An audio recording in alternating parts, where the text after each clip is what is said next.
First up is probably the least horrible you could get, galley labor. And while it wasn't traditional in Islamic law, corvée or galley labor was introduced into the Ottoman labor system over the course of the 16th century in response to the growing manpower needs of the navy and city construction. These sentences were granted for a wide variety of offenses, including theft, atheism, drunkenness, homicide, sexual employment, forced intercourse, bribery, document forging, the list goes on. A sentence was never under a year, but usually an average of 8. Apart from the offenses mentioned above, galley sentences could be issued in lieu of other sentences if there's a demand for rowers from the imperial or local fleets, meaning the manpower needed for the navy could sometimes override a decision of execution or imprisonment, or even take death row prisoners to sea with them. The catch was that most sentences did not specify the time a criminal had to serve. It was left to the ship admiral or captain to release prisoners when and where he chose. So sometimes when a captain was convinced that the convict had reformed himself, but he needed all the hands on deck available, well, you're not going anywhere. You could quite literally be worked to death. It was just as true for the Ottoman as it was for the Habsburg government then, that it used galley sentences to enforce social control, even if the proportion of convicts in the Ottoman navy never reached the levels of the Spanish fleets. The grim reality of the penal system subordinated to the demands of imperial projects is that what separated life and death for someone was often whether they were physically fit enough to pull an oar. Next up is gonna sting. It's a curvash. This follows galley and corvée labor because it was commonly used on the convicts discussed above. A curvash is a strap-style whip that averages a yard in length. Traditionally, they were made of hippo or rhino leather and was used as a punishment and torture instrument. And the state loved these things. They were widely employed by officials for various purposes of the state, including the obtaining of confessions from criminals, the collection of taxes, and the enforcement of corvée and galley labor. In the interest of maintaining agricultural productivity and increasing state revenue, we saw the use of corvée labor, which was crop and construction version of galley labor. It was a common practice for the foreman to enforce this type of labor by applying a whip on the fellahin, which is the name for those criminals. This whip, made of particularly strong but dry leather, was said to be able to peel the skin off in sheets from its blows. If a trained hand wielded this against you, bones could break and skin could blister and even get friction burns. Part of the comfortable use was that it was codified in the Canon Afihiliaha, the 1830s set of codes that dealt with crime and punishment. Within 55 articles dealing with offenses related to land cultivation, damages to public property, the offenses by public employees, 26 articles prescribe the use of a curvash as punishment. A curvash was sometimes an instrument used in our next punishment, foot whipping, also called falanga or falaka. One of the best examples I can think of in media is actually the second season of Criminal Minds, when Spencer Reid is taken hostage by a religion-crazed killer who tortures him with this method. Unlike most types of flogging, it is meant to be more painful than cause any actual injury to the victim. The received person is forced to be barefoot so that the soles of the feet are exposed. Ottoman falaka method has the victim also lie on their back with their feet elevated and bound. The underside arc of the feet are then repeatedly whipped. Falaka is usually carried out with a rigid and often heavy stick. It accordingly causes blunt trauma, leaving the person unable to walk and often impeded even for life. The Ottoman version causes more serious injuries than any other because of how the victims are bound. The person undergoing the falaka can twitch and struggle to a certain degree, and as a result the stroke can land more randomly and can strike more injury-prone areas of the foot. The toes and feet bones will break, as will the shins, and then shin splints were also a side effect, and some people experience knee displacement as well. The immediate experience of pain is described as stinging and searing. The subsequent pain from the succession of strokes is often described as throbbing, piercing, and burning, followed by fainting. Next up is swimming sacks, and not like an oversized ugly bathing suit, although we've all had one of those and it generally does feel like you're swimming in a sack. Anyways, a common execution for women, when they were executed, was being condemned into weighted sacks and dropped into the Bosphorus Sea. A story remains of how Sultan Ibrahim once executed his entire harem this way. Apparently one member had slept with another man, or Ibrahim simply wanted to noob ladies to pick from. Either way, 280 women were rounded up and put into weighted sacks that were tied shut around their necks. The reason we know this story is one of them apparently lived to tell the tale, raising eyebrows in Western Europe when her rescue by a French ship became a public sensation and her story swept newspapers. Hadad crime and punishment is next on our list. Not all of these are found in the Ottoman history, as there's some back and forth between the powers that be in the ways of religion. However, there are accounts of Hadad crimes being punished in Hadad fashions. Early Muslim jurists inherited the concept of a category of crimes called Hadad from references to it made by the Prophet. Their scholars agree that Hadad includes a multitude of crimes, including adultery, consuming intoxicants, false fornication accusations, mutilation, some theft, armed robbery, or banditry. These are considered violations of the rights of God and human rights. These punishments are specified in the Quran and they're doled out differently each time. For example, adultery holds a punishment of 100 lashes, which would be done with a curvash, and if one or both parties were single, they should also have a year of exile. A thief should have their hands cut off as a deterrent for further thievery, and someone who accuses someone else of adultery better have 4 witnesses alongside them. If they can't provide witnesses, they get 80 lashes and will never have their testimony accepted ever again. The Ottoman Empire was known for the removal of thieves' hands and sometimes feet, but also doled out amputation punishment for a few other crimes, such as disloyalty and perjury. And speaking of amputations, the classic rhinotomy is back. When is it not though? Pretty much every historical society was chopping off noses for some reason or another. This is because a mutilation of the extruding facial parts, so nose, ears, and lips, had detrimental effects on sensory, but it was also a permanent alteration of the most expressive parts of the human body. Rhinotomy was practiced by Greeks, Indians, Romans, Byzantines, Chinese peoples, and so on. While it was more prevalent in the Byzantiums than the Ottomans, it didn't change the fact that an unfaithful woman was subjected to it while the man could get away with just a flogging. The Ottomans and Byzantines also have documented history of having the husband of an unfaithful woman be forced to commit the mutilation. You're already heartbroken she cheated, now you gotta cut her face open too. Hard day for those guys. It also established rhinotomy as a punishment for Christian women who had consensual sexual relations with a Muslim man, or a Muslim woman who had consensual sexual relations with a Christian man. Chop chop with the chop chopping, guys, it's time to be flayed alive. All the nausea for this one. Flaying a person alive has been employed as a method of execution in different parts of the world for many centuries, including ancient Rome, medieval England, and the Ottoman Empire. The process of flaying someone starts with stripping the clothes of a victim and tying them suspended by the wrist and ankle. They always started with the scalp and the head, as it inflicted the most suffering and you wanted them to still be alive for that part. Then, making incisions vertically down the body, following the legs, buttocks, and torso, they would peel back and remove the skin as intact as possible. In some instances, parts of the person's body were even boiled to make the skin softer and easier to remove. So that's 2 for 1 torture right there. There were a few ways you could die from flaying, but never from flaying itself. Shock, blood or fluid loss, hypothermia, or infection are some potentials. The time of death could also be anywhere between a few hours and a few days. In the aftermath, many of these corpses would be hung on stakes for their display, their skin either discarded or hung up beside them. And speaking of, our next brutal punishment is impalement. While Vlad Tepes, aka Dracula, is famous for this torture, he actually learned it from the Turkish while held in captivity and tortured for his own homosexuality. With stake impalement, a victim's back door is forced down on the tip of a long, sharp, greased up stake. This starts the impalement process. The stake is then hoisted up and the body weight of the victim on the grease pole would slowly slide them downwards. The pole would travel up the intestinal opening and up through the body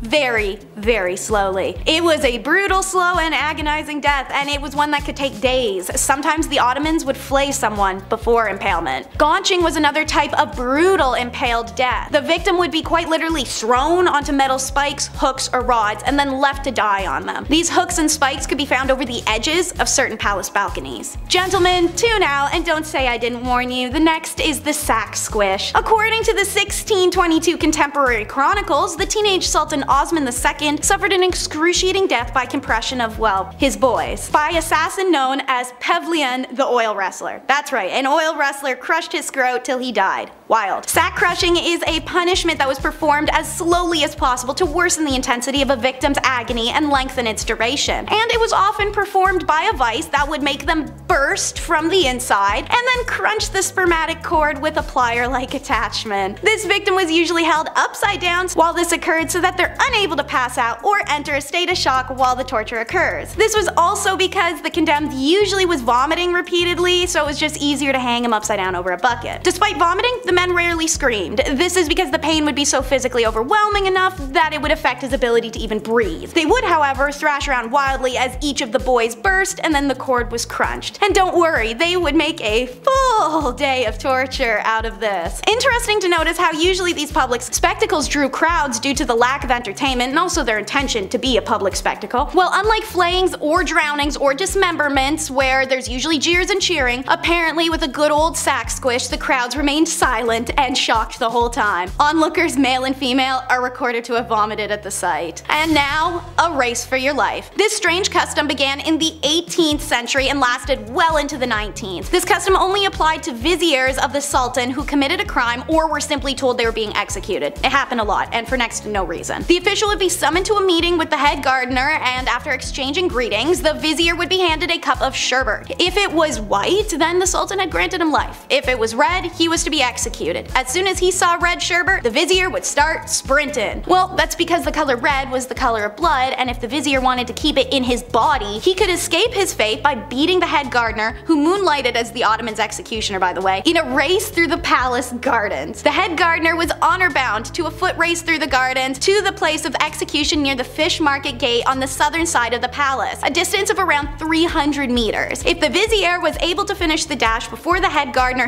/ executioner, their sentence would be reduced from death to simple banishment. If the gardener was there, you might as well just keep running right off of a cliff. It isn't clear how this racing tradition got started, although one can speculate it was probably inspired by condemned individuals literally making the mad dash. The last man to save his neck by winning a life or death sprint was Grand Vizier Hakia Sahel Pasha in November of 1822. Hakia, whose predecessor had only lasted 9 days in office before being executed, not only survived the death sentence, but was so widely esteemed for winning the race that he went on to be appointed the Governor General of the province of Damascus.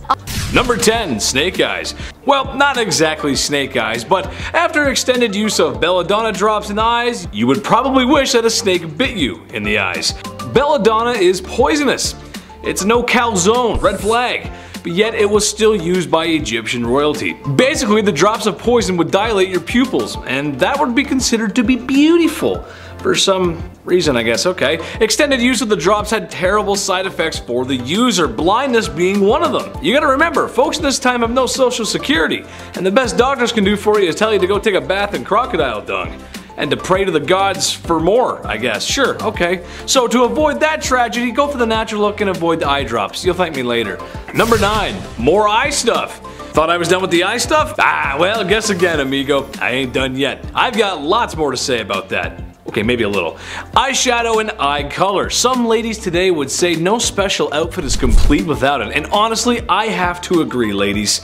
Sometimes y'all do some stuff with your eyes that makes me say, damn, you look good. Damn, you look good. However, some ladies might be cautious to slap some color on their face if they knew the origins of the product. As for the royalty of Egypt, eye makeup was in. Seemed to be a trend. However, they weren't so cautious of where their makeup got its origins.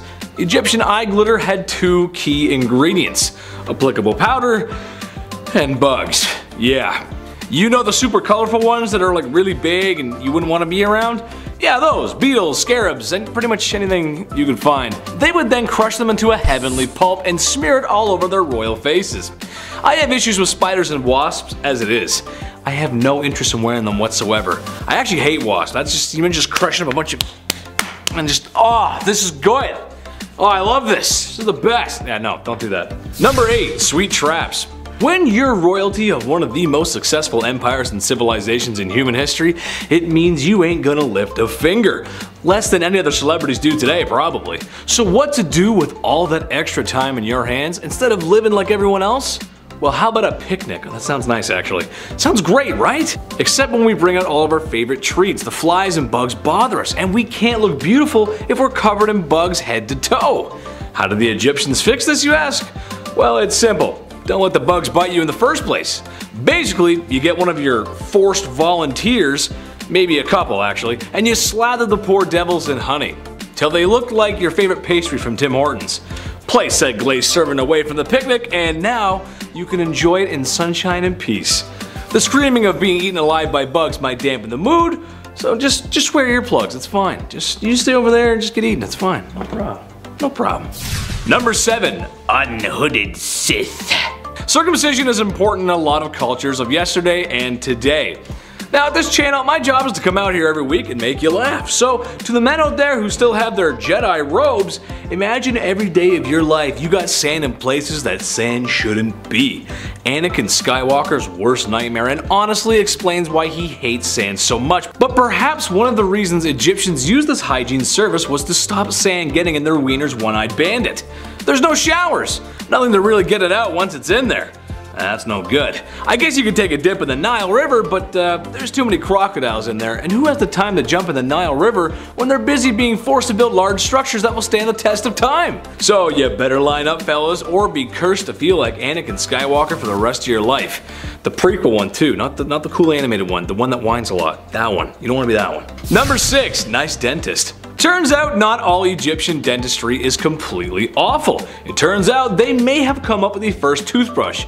Other civilizations had examples of one too, so it's hard to tell exactly, but the Egyptians had one. But one thing they did have over everyone else were Tic Tacs, or breath mints actually. Honestly, this makes a lot of sense. Imagine it was Valentine's Day, you just walked past a large pyramid. There's sand in places on your body where sand just shouldn't be. When you notice the smell of your breath.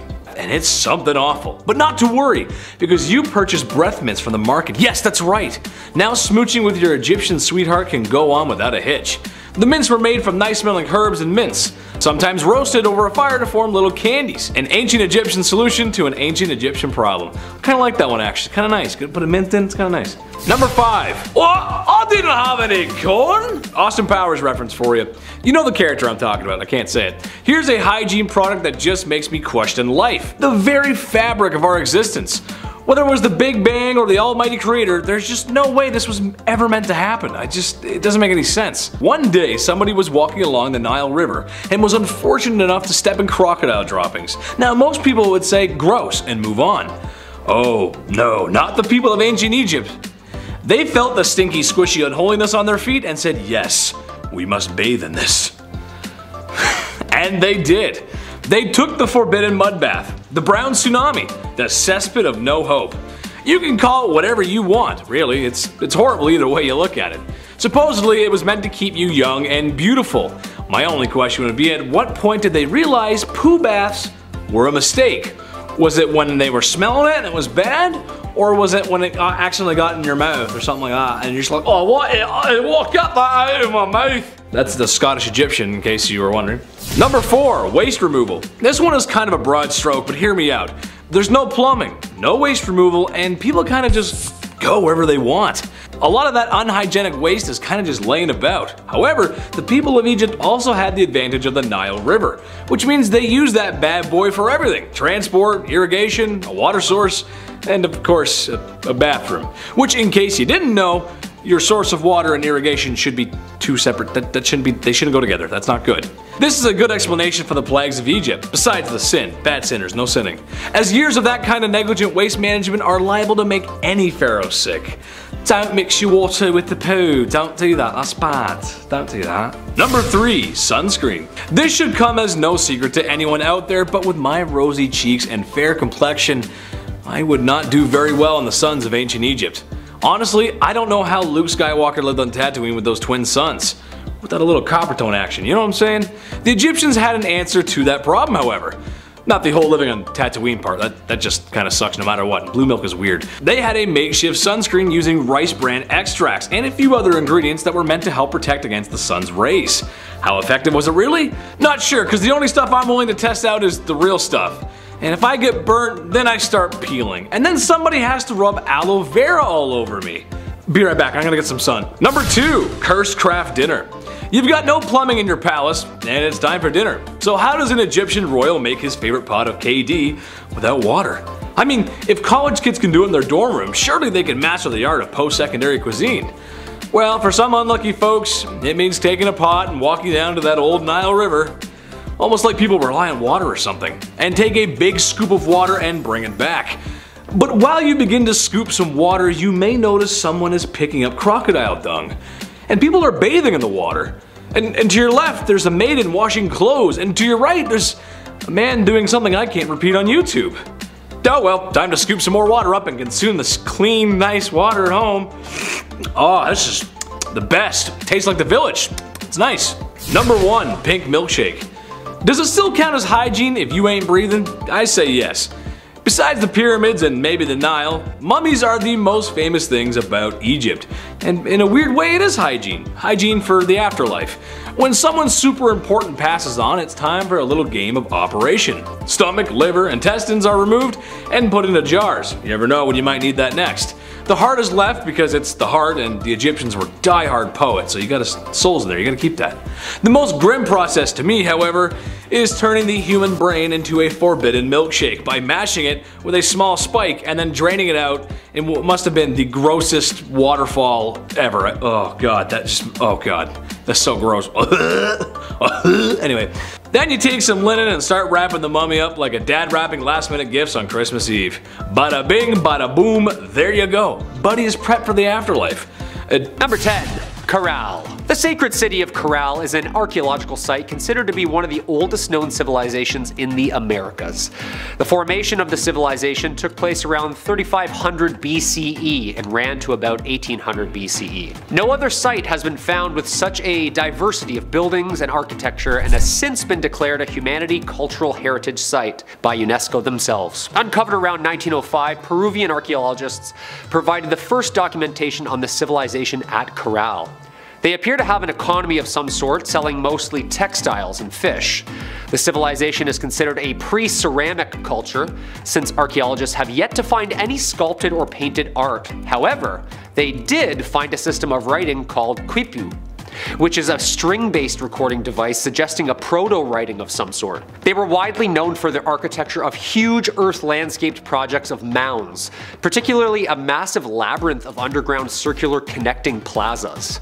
They were ahead of their time, yeah. Number 9. The Etruscans. Side note, if you dig what we do here on Bumblebee, make sure to Hulk smash that like button for us, huh? The Etruscan civilization was a people of Etruria in ancient Italy.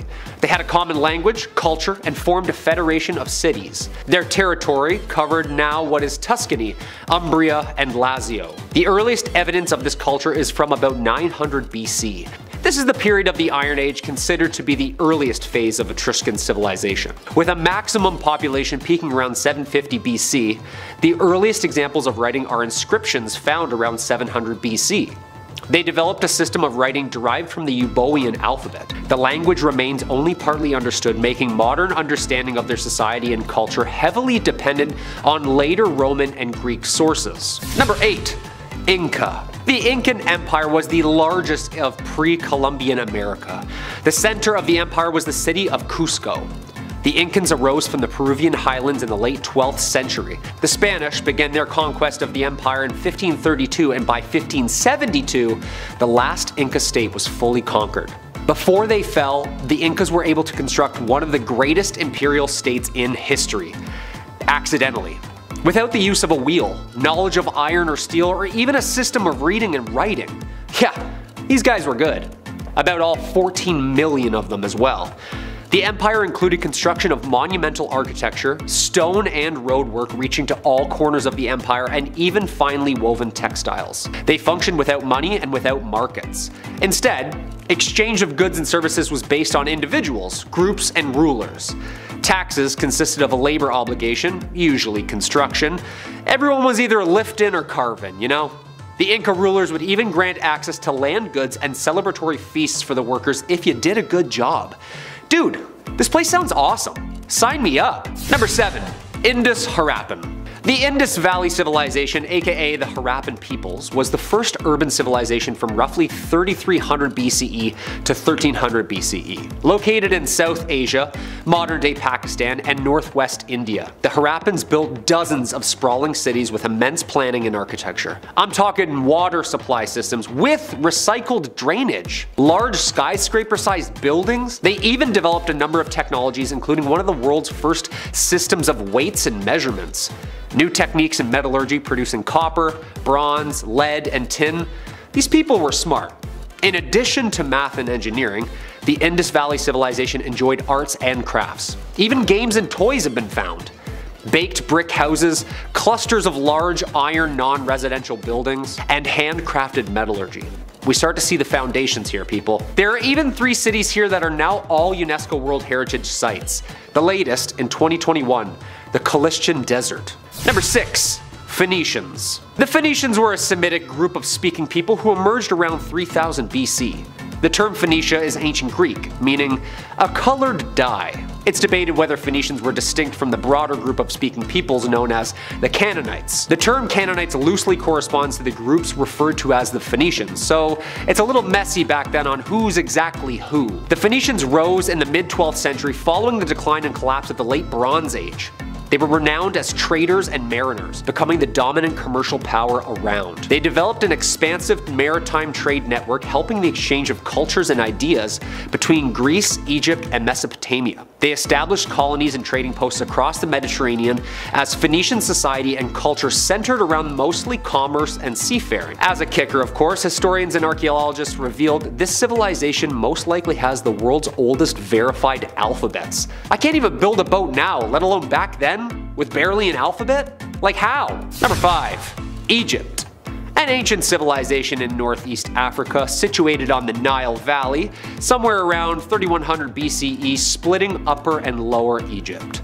First occurring as a series of stable kingdoms, separated by intermediate periods such as the Old, Middle, and New Kingdoms, Egypt was invaded by a number of foreign powers, including the Libyans, the Nubians, Assyrians, Persians, Macedonians, and of course, the Greeks. Predictable flooding meant a timed surplus of crops, which supported larger populations year after year. The many achievements of these people include immense quarrying, surveying, and construction, using a system of mathematics and science to build and organize what we still visit today. Medicine, irrigation, boat making, the Egyptians did it all. They pushed the boundaries with glass technology, and even invented new forms of literature, and even coined the earliest known drummed up peace treaty. Yeah, don't even get me started on the Sphinx. Have you seen this thing? It's practically being held together with glue and tape at this point. Number 4. Mesopotamia, the land of two rivers.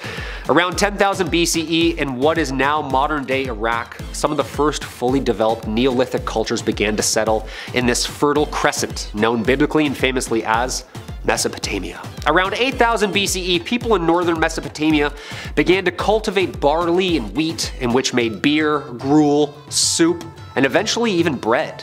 This is where the earliest signs of civilization began. They were the first to develop trades such as weaving, leatherwork, metalwork, masonry. One of the greatest achievements of ancient Mesopotamia was the invention of the wheel, sometime around 3500 BCE. Mathematics and science was based on a numerical system of 60. This is the source of the 60-minute hour, the 24-hour day, and the 360-degree circle.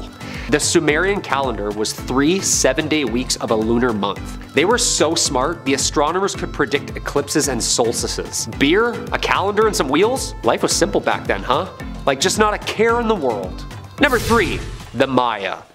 The Mesoamerican civilization of the Maya was roughly between 1800 BC and 900 AD. Located within the archaeological site and the city of San Juan Teotihuacan municipality in the state of Mexico. This site has been classified a UNESCO World Heritage Site since 1987. Teotihuacan was the largest city in the Americas with a population between 125,000 and at its peak, millions, making it at least the 6th largest city in the world during its reign. The Maya script is the most sophisticated, highly developed writing systems in the pre-Columbian Americas. Hieroglyphic writing was being used by the 3rd century. They are known for their art, math, calendars, and astronomical systems. Architecturally, the city consisted of palaces, ceremonial ball courts for sport and sacrifice, and of course, structures precisely aligned for astronomical observation. Number 2.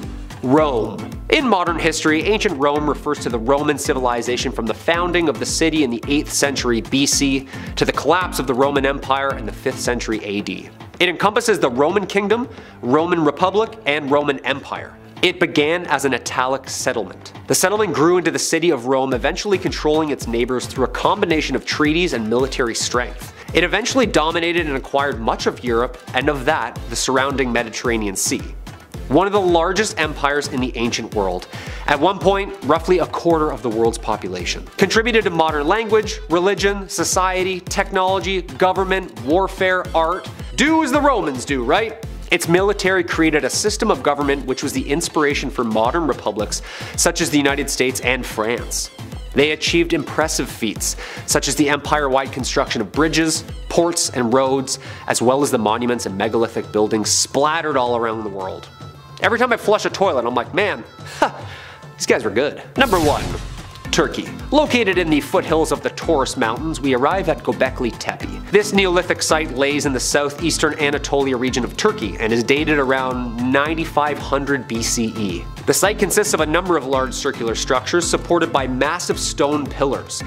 Long story short, it's the first construction site of anything, ever. The pillars are richly decorated with abstract, anthropomorphic carvings of people, clothing, and wild animals, thus providing archaeologists insight into this prehistoric peoples and what they were about. Considered the oldest permanent human settlements anywhere in the world, historians link this revolution to the invention and precursor of agriculture. Göbekli Tepe is a monumental complex built on the top of a rocky mountain far from any known sources of water, and having produced no evidence of agricultural has sparked numerous debates over the years. The site's original excavator, Klaus Schmidt, described it as the Earth's first temple ever, a sanctuary used by groups of nomadic hunter-gatherers from all over the world with no permanent inhabitants. Classified a UNESCO World Heritage Site since 2018, radiocarbon dating shows that the earliest exposed structures at Göbekli Tepe were built around 11,500 years ago. It's regarded by some as the archaeological discovery of many lifetimes, since it could profoundly change the understanding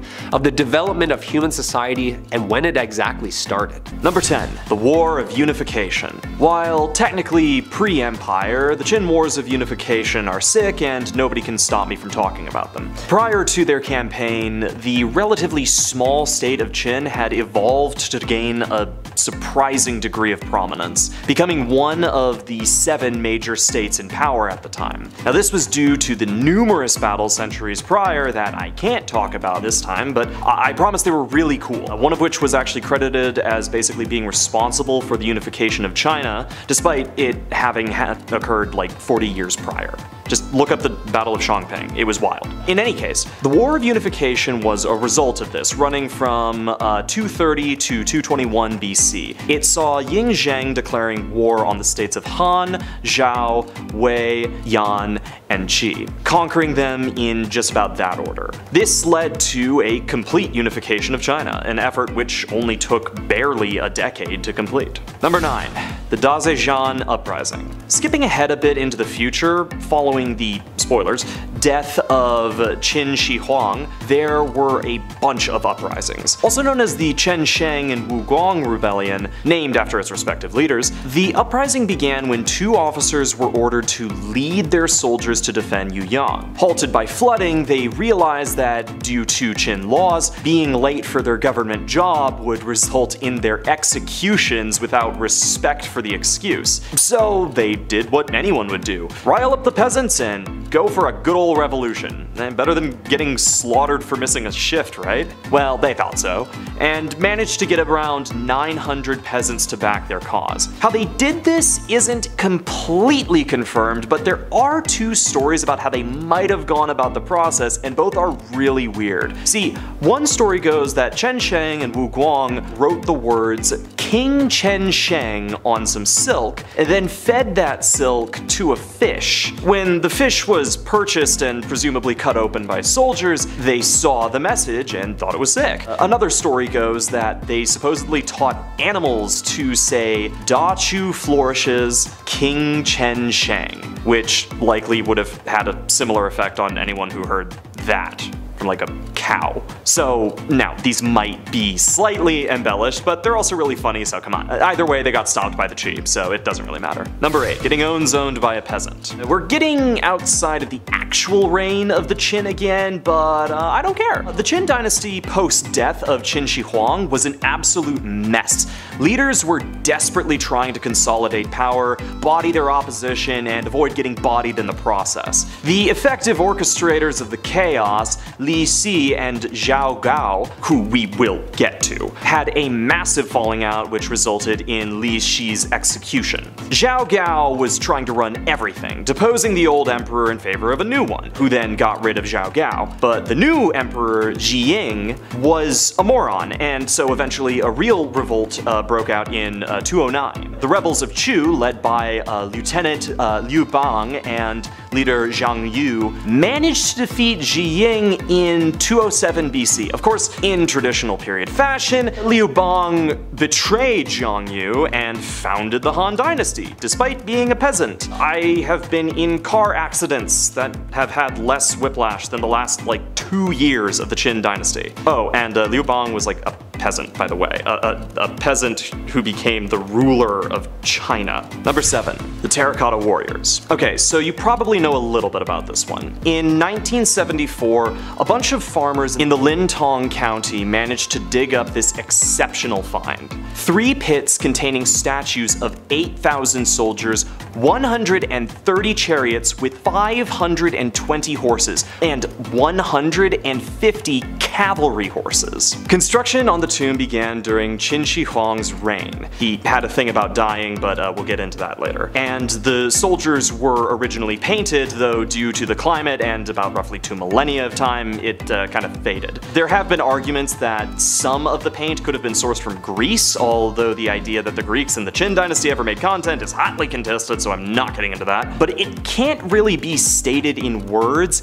how massive this project was. Every soldier was armed. Every single one constructed by hand, and the tomb itself is about 98 square kilometers, or 38 square miles for the Yanks in the audience. Easily one of the single most impressive pieces of architecture known to man. It's just yet another impressive reminder of the exact scale and scope of the Qin Dynasty. Number 6. The 12 statues. Alright, story time! So, when Qin Shi Huang defeated the 6 other states in his quest for dominance, he demanded that every single conquered state hand over all of their weapons to him. He then melted those weapons and reportedly had them cast into 12 massive metal statues and a couple of bells or something. Each were reported to weigh about 1,000 dan, or roughly 133,000 pounds. Now, where are these colossi now? Well, a few centuries after the fall of Qin, Emperor Dongzhuo reportedly had about 9 of them melted down to make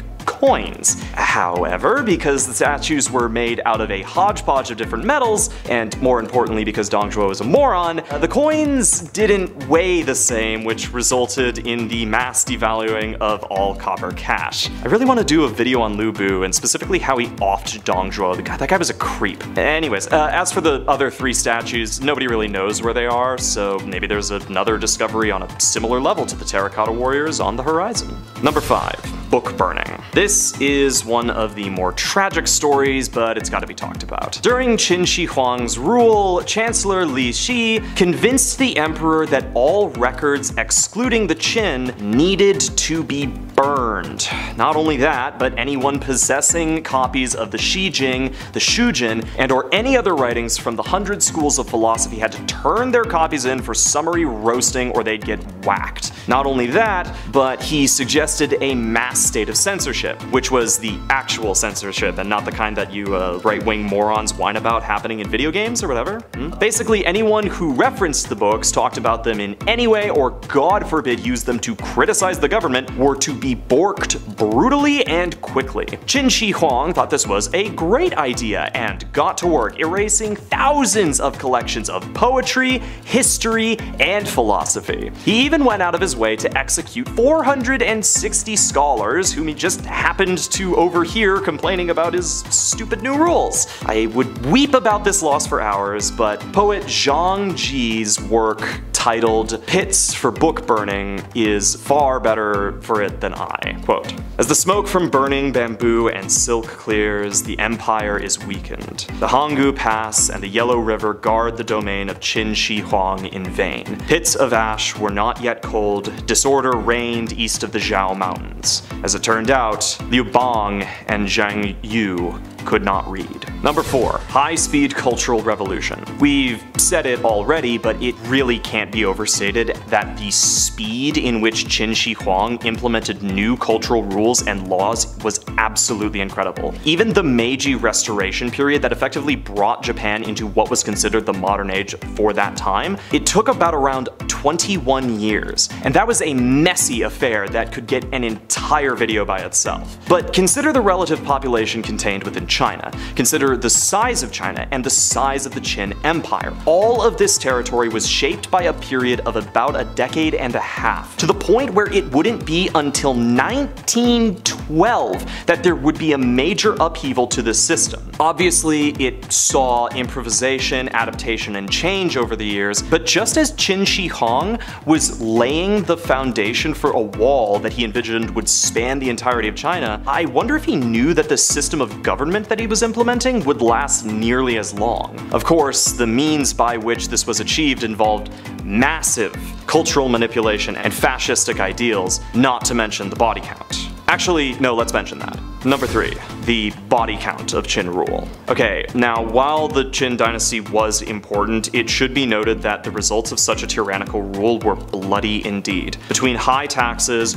wars of conquest, and the beginning of the construction of the Great Wall, historians estimate that around 20 million people passed during Qin rule. An absolutely staggering number given, again, its decade-and-a-half duration. The construction of the wall alone was estimated to have contributed to around 1 million of those, and it wasn't finished until long after Qin fell. It's a sobering reminder to keep in mind that while acts of war are devastating, the management or mismanagement of those in power can be far more destructive. Number 2, Qin Shi Huang's quest for immortality. So it turns out it ain't great to be king. As his reign continued, Qin Shi Huang's paranoia increased, only emboldened as 3 consecutive attempts on his life were made. This paranoia turned to obsession with the elixir of life, a fabled drink which might imbue him with immortality. His quest led him on a search for the Penglai Mountain, where a 1,000-year-old magician had supposedly invited him. Qin Shi Huang had also ordered an expedition to search for the elixir, but they never returned, likely due to being afraid of the consequences for returning empty-handed. It's actually suspected that some of them did escape to Japan and may have settled there, though accounts in this area are pretty weak. Anyways, in 211, a meteor landed in Dongjun, and some cheeky bugger inscribed the words, "The first emperor will die and his lands will be divided." Since nobody took credit for the masterful prank, everyone in the area was executed, and the stone destroyed. Finally, Qin Shi Huang passed, potentially due to illness, but as many fun stories go, it's actually rumored that he was killed by a seditious physician with a false elixir containing mercury. Number 1, Lixis Return. It's fortunate that the end of the Qin Empire is as interesting as its beginning. Qin Shi Huang is dead, and Li Shi and Chief Eunuch Zhao Gao have to somehow keep everything together. For starters, there was the job of getting the emperor's body back, which they handled by hiding it in a caravan of dead fish. Seriously. But they had another problem. They just flat out didn't want the emperor's choice of successor, Fu Su, to take the throne, as it'd probably mean that they'd lose their jobs. So betraying the newly passed emperor, they tricked Fu Su into taking his own life by giving him a falsified document from his dad that just told him to do it. Zhao Gao then betrayed Li Shi, charging him with treason, and the conspirator was subjected to the 5 punishments. Mo, where the offender is tattooed on the face with ink; Yi, where the offender's nose is cut off; Yue, where the offender's feet are cut off; Gong, where the offender's are removed; and finally Da Pi, which was carried out by chopping at the waist. It'd be easy to say that Li Si was half the man he aimed to be, but just please cut the joke here, that was really stupid. Number 10, the Spanish Inquisition. Yes. The Spanish Inquisition, the process of combating heresy, or as I like to call it, people not agreeing with you. See, when someone doesn't agree with me, I'll try my best to convince them otherwise. Or I'll just, I don't know, carry on living my life, because what they believe is not my business. But not in Spain from 1478 to 1834, no sir. Here we have a guy called the Grand Inquisitor, who was the head of the Inquisition in Spain. He was empowered by the Vatican to deal with heretics, however he deemed worthy, which seemed to be fire, because there were over 2,000 burning at the stakes. More than 160,000 Jews were expelled from Spain, and those who remained, along with a heck of a lot of Muslims, were forced to convert. I could go on about how bad it was, but I got 9 other points to write here. Number 9. Ottoman stole my baby. How do you create a loyal army when a bunch of your subjects don't really trust or like you very much? You go the old First Order in the new Star Wars trilogy route, and you steal children and brainwash them. Duh. If you were a Christian family living in the Ottoman-controlled Balkans, Anatolia, or the Caucasus, you had to pay the blood tax. That means every 4 or 5 years, your Ottoman overlords would come along and take a male child under the age of 2 to be converted to Islam, and then educated as soldiers to serve in the Janissary. But hey, to make up for your forced brainwashing and enrollment in the military, you were paid. And you did get preferential treatment because, I mean, you don't even remember being not an Ottoman. Kinda messed up that you were used to fight against the same Christians who brought you into this world though. Number 8. Ottomans need to chill. The Ottomans were kind of the worst. Now, yes, that point of view was bolstered by the Christian parts of the world, so we can imagine they were a little biased. But when you're known for slaughtering humans to get things done, then yeah, you aren't going to be the first person invited to family dinner, you know? 2 great examples of Ottomans just going that extra mile would be in 1480 when they de-lifed the city of Otranto in Italy for not converting to Islam, and in 1571 when they took the city of Famagusta and made sure every Christian who lived there didn't see the following day. The Ottoman commander did some lovely things to the Venetian commander. He said, "Got your nose," and ears, gave him an unwanted ride around the city and presented him as a trophy to his sultan. This definitely provoked some Christian clapbacks though. Just take a look at the guy called Vlad the Impaler. Number 7. Christians need to chill too. Oh, did you think the Ottomans were the only ones out here committing atrocities? Surprise! Welcome to the real world, kiddo. European Christian rulers were not any better. You see, back in the day, many rulers decided to employ mercenaries such as the condottieri in Italy and the Landsknecht in Germany to fight their private wars for them. These mercenaries were here for one reason: money. And as such, did not go the normal warfare routes. Instead of attacking fortified positions, the condottieri would go around the countryside burning and looting. They would even bite the hand that feeds, like in 1527 when 14,000 Landsknecht sacked Rome after they were not paid. The Christian mercenaries were interested in one thing: cold hard cash, and no one was safe if they didn't get it. The Landsknecht were even said to not be allowed into hell for what they did in Rome. Number 6. The church is corrupt?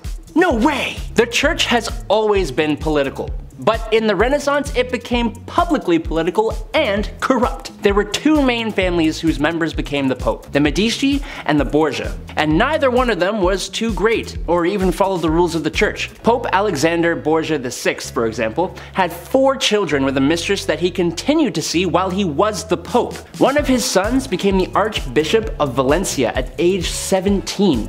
Which you won't be surprised to know is not the norm. On the Medici side of things, we have Pope Leo X, who was accused of taking part in sins like masquerade balls, selling salvation, nepotism, and excessive spending. The corruption got cleaned, but it took quite the event for that to happen. Number 5. The Reformation. As if Europe wasn't already going through it, how about a little bit of religious civil war? In 1521, Augustinian monk Martin Luther wrote his 95 Theses, basically accusing the Catholic Church of corruption. Most heresies at the time were quietly smothered, but this one was a bit more of a problem thanks to Frederick III of Saxony protecting Luther and bringing about the Reformation. Some may say that this isn't exactly a bad thing, and I feel like people believing whatever they want should be perfectly fine, but at the time, Lutheranism got political and was an awesome excuse to confiscate the Catholic Church's land holdings in Central Europe and Scandinavia, making their rulers rich and giving them enough money to oppose Habsburg dominance. So yeah, sounds totally awesome. Number 4. Witch trials. Do you know what else the Reformation did for the world? It successfully brought witch hunting to Central Europe for 200 years! Yay! What's a good way to get rid of anyone who does some stuff you can't explain, don't like, or consider unholy? Accuse them of witchcraft. Oh, they won't admit to being a witch? Let's deprive them of sleep and do heinous things to them until they admit it, because that must make it true. This all really kicked off in 1486, when Heinrich Kramer wrote The Hammer of Witches, which basically said, witchcraft's getting bad, we should step up the punishments. Which is pretty bad when you know that, not too much later, Enlightenment rationalism became a thing, which basically denied the existence of magic and therefore witches and witchcraft. Number 3. Burning Joan of Arc. Joan of Arc, the patron saint of France. She claimed she was the prophesied savior of France. She led an army to save the besieged city of Orleans, and she helped to see the prince at the time crowned as King Charles VII. What did she get in return for all this? She was captured by the Anglo-Burgundians and put on trial for 70 different charges, including witchcraft, heresy, and dressing like a man. And after a year of captivity, she was forced to sign a confession that she had never received divine guidance like she had claimed. If all that wasn't bad enough, on the 30th of May in 1431, at the age of 19, she was burned at the stake in the marketplace of Rouen. Luckily, 20 years after her death, Charles VII would get her name cleared, and in 1902, Pope Benedict XV canonized her. Number 2. Pirates. While Europe wasn't exactly a very stable place, it was an incredibly wealthy place. And where there is wealth, there are people who make it their goal to forcefully take that wealth. That's right, pirates. North African pirates frequently targeted Catholic Italy, Spain, and Malta in search of captives to sell in Ottoman markets. Harridan Barbarossa and his brother Ursa Ali achieved notoriety in the Mediterranean for sacking the Balearic Islands, robbing Spanish treasure ships, and successfully attacking southern Italy. Christian states such as the Knights of Malta also captured people by raiding Muslim shipping routes and ports. None of this was particularly great for anyone. Captured men were held for ransom or used and sold as labor, but as always seems to be the case, and as I'm sure you can imagine, captured women got the worst of it. Number 1. The Bubonic Plague. To top our lovely list of happenings, we have a lovely little thing called the Bubonic Plague. The Black Death ran rampant all over Europe, being carried on fleas that traveled on rodents from roughly 1350 to 1450. This wasn't anything like the pandemic we're dealing with today. This sickness was almost always fatal, and it took out like half of the population of Europe. Since the disease was worse in big cities, which makes sense, the best solution was to move out into the country. That's great, but the only people that could do that were the ones who were wealthy enough to afford it. As you can imagine, the massive loss of life did not bode too well for the economy either. A huge chunk of consumer population just didn't exist anymore. After the plague had pretty much gone away, there was a steep rise in population, think like baby boomers, and that helped bring things back to normal. Alright, you lovely little honeybees, that's my not so lovely list. What did you think? Got anything to add? Let us know down below. Fresh out of the oven, we are starting with literature and theater. It wasn't until around 670 BCE that Homer's epics, the Iliad and Odyssey, were finally written in text. Written literature wasn't an option prior to the time of Plato, so all story surviving was told verbally. Spoken literature and theater became naturally intertwined. Together, they presented fictional stories, real history, melodramas, whether on stage or from a grandparent's mouth. Greek theater began in the 6th century BCE in Athens with the performance of tragedy plays at religious festivals. These in turn inspired the genre of Greek comedy plays, and the two both became hugely popular to attend, and performances spread around the Mediterranean. They influenced Hellenistic and Roman theater as well. The works of playwrights like Sophocles and Aristophanes formed the foundation upon which modern theater is based. Meanwhile, it may seem like dialogue was always a part of literature, but it wasn't before a dude named Aeschylus introduced the groundbreaking revolutionary idea of characters maybe interacting with each other. Other theatrical devices like sarcasm were integrated in works of Sophocles' Oedipus the King. And speaking of stories and oral traditions, lessons learned teaching through story. Ancient Greece used stories of gods, goddesses, and their demigod children and the first of mankind as ways to subtly, or not so subtly, teach behavior, consequences, and ideally self-preservation. Being a mythopoetic culture, they transmitted most story through poetry. As mentioned previously, for a long time, if the everyday Greek person was to learn about anything, it would need to be through hearsay. Thus, stories bearing the most important lessons on cowardice, betrayal, war, and heresy were the most popular because they were the most memorable. The gods and goddesses acted as examples, paradigms, and models for good behavior. Obviously, this is super contradicting because 90% of their gods functioned off of bad behavior, such as disgraceful killings, theft, lying, harming others, abductions, but the playwrights, orators, and poets were encouraging the audiences to reflect upon the tales and consider the values and morality within them. The function of these myths, as most cultures, is to explain harmony, unify, and order existence and experience. The myths dispel chaos. When faced with a conflict, the Greeks sought answers in these stories that they had heard and used as guides through life. They reveal a structure, order, and coherence, and meaning not otherwise evident without forcing one to reflect. Bam! Break that revelry. It ain't all poetic. Infidelity culture. Infidelity was a crime highly scandalized according to ancient Greek customs. So, for both men and women who were accused and found guilty, there were punishments that put folks through the ringer. Ancient Athenian law had a set of 3 laws, the Miochia. The first of these prohibited a man from living with an adulterous wife and an adulterous wife from taking part in public religious ceremonies. The second exempted a man who had killed his wife or partner caught in the act. And the third protected an accused male adulterer from illegal imprisonment or death, but only if the woman he had slept with was a working girl. Ancient Greece was super for the boys. But yeah, you could go to jail, get stoned, be exiled. A classic was also having a peeled ginger root or radish shoved up your nether orifices, causing an intolerable burning sensation and agony. If it was enforced as capital punishment, the ginger radish chosen would be dry, rough, and lumpy so as to cause death by internal hemorrhaging. Fun! But before infidelity, first comes love, then comes marriage, then comes krivati, which will make you need a baby carriage. Why? Because when directly translated, krivati literally means the bed. And if you don't already know about this tradition, you may want to consider adding it to your wedding festivities, Grecian background or otherwise. It's a Greek wedding tradition where friends and family of the bride and groom take time to decorate the marital bed. The tradition going back to ancient Greece dictates that single women should be doing this, but these days anyone's welcome to participate. The first stage is making the bed. In ancient times they quite literally built them a bed. Then they set up the bed with linens, bedspreads, pillowcases, and some simple set decorations such as throw pillows and flowers. At this stage the husband-to-be is called in to approve the bed. Once he does, more elaborate decorations are added. These ones are symbolic and intimate tokens, chosen to bless the marriage with luck, prosperity, love, and fertility. Rice is thrown on the bed to symbolize the process of putting down roots, and after people decorate the bed with any other festive elements like rose petals, jewels, and glitter. And since this cultural practice also felt a little ritually, let's expand on those with godly sacrifices.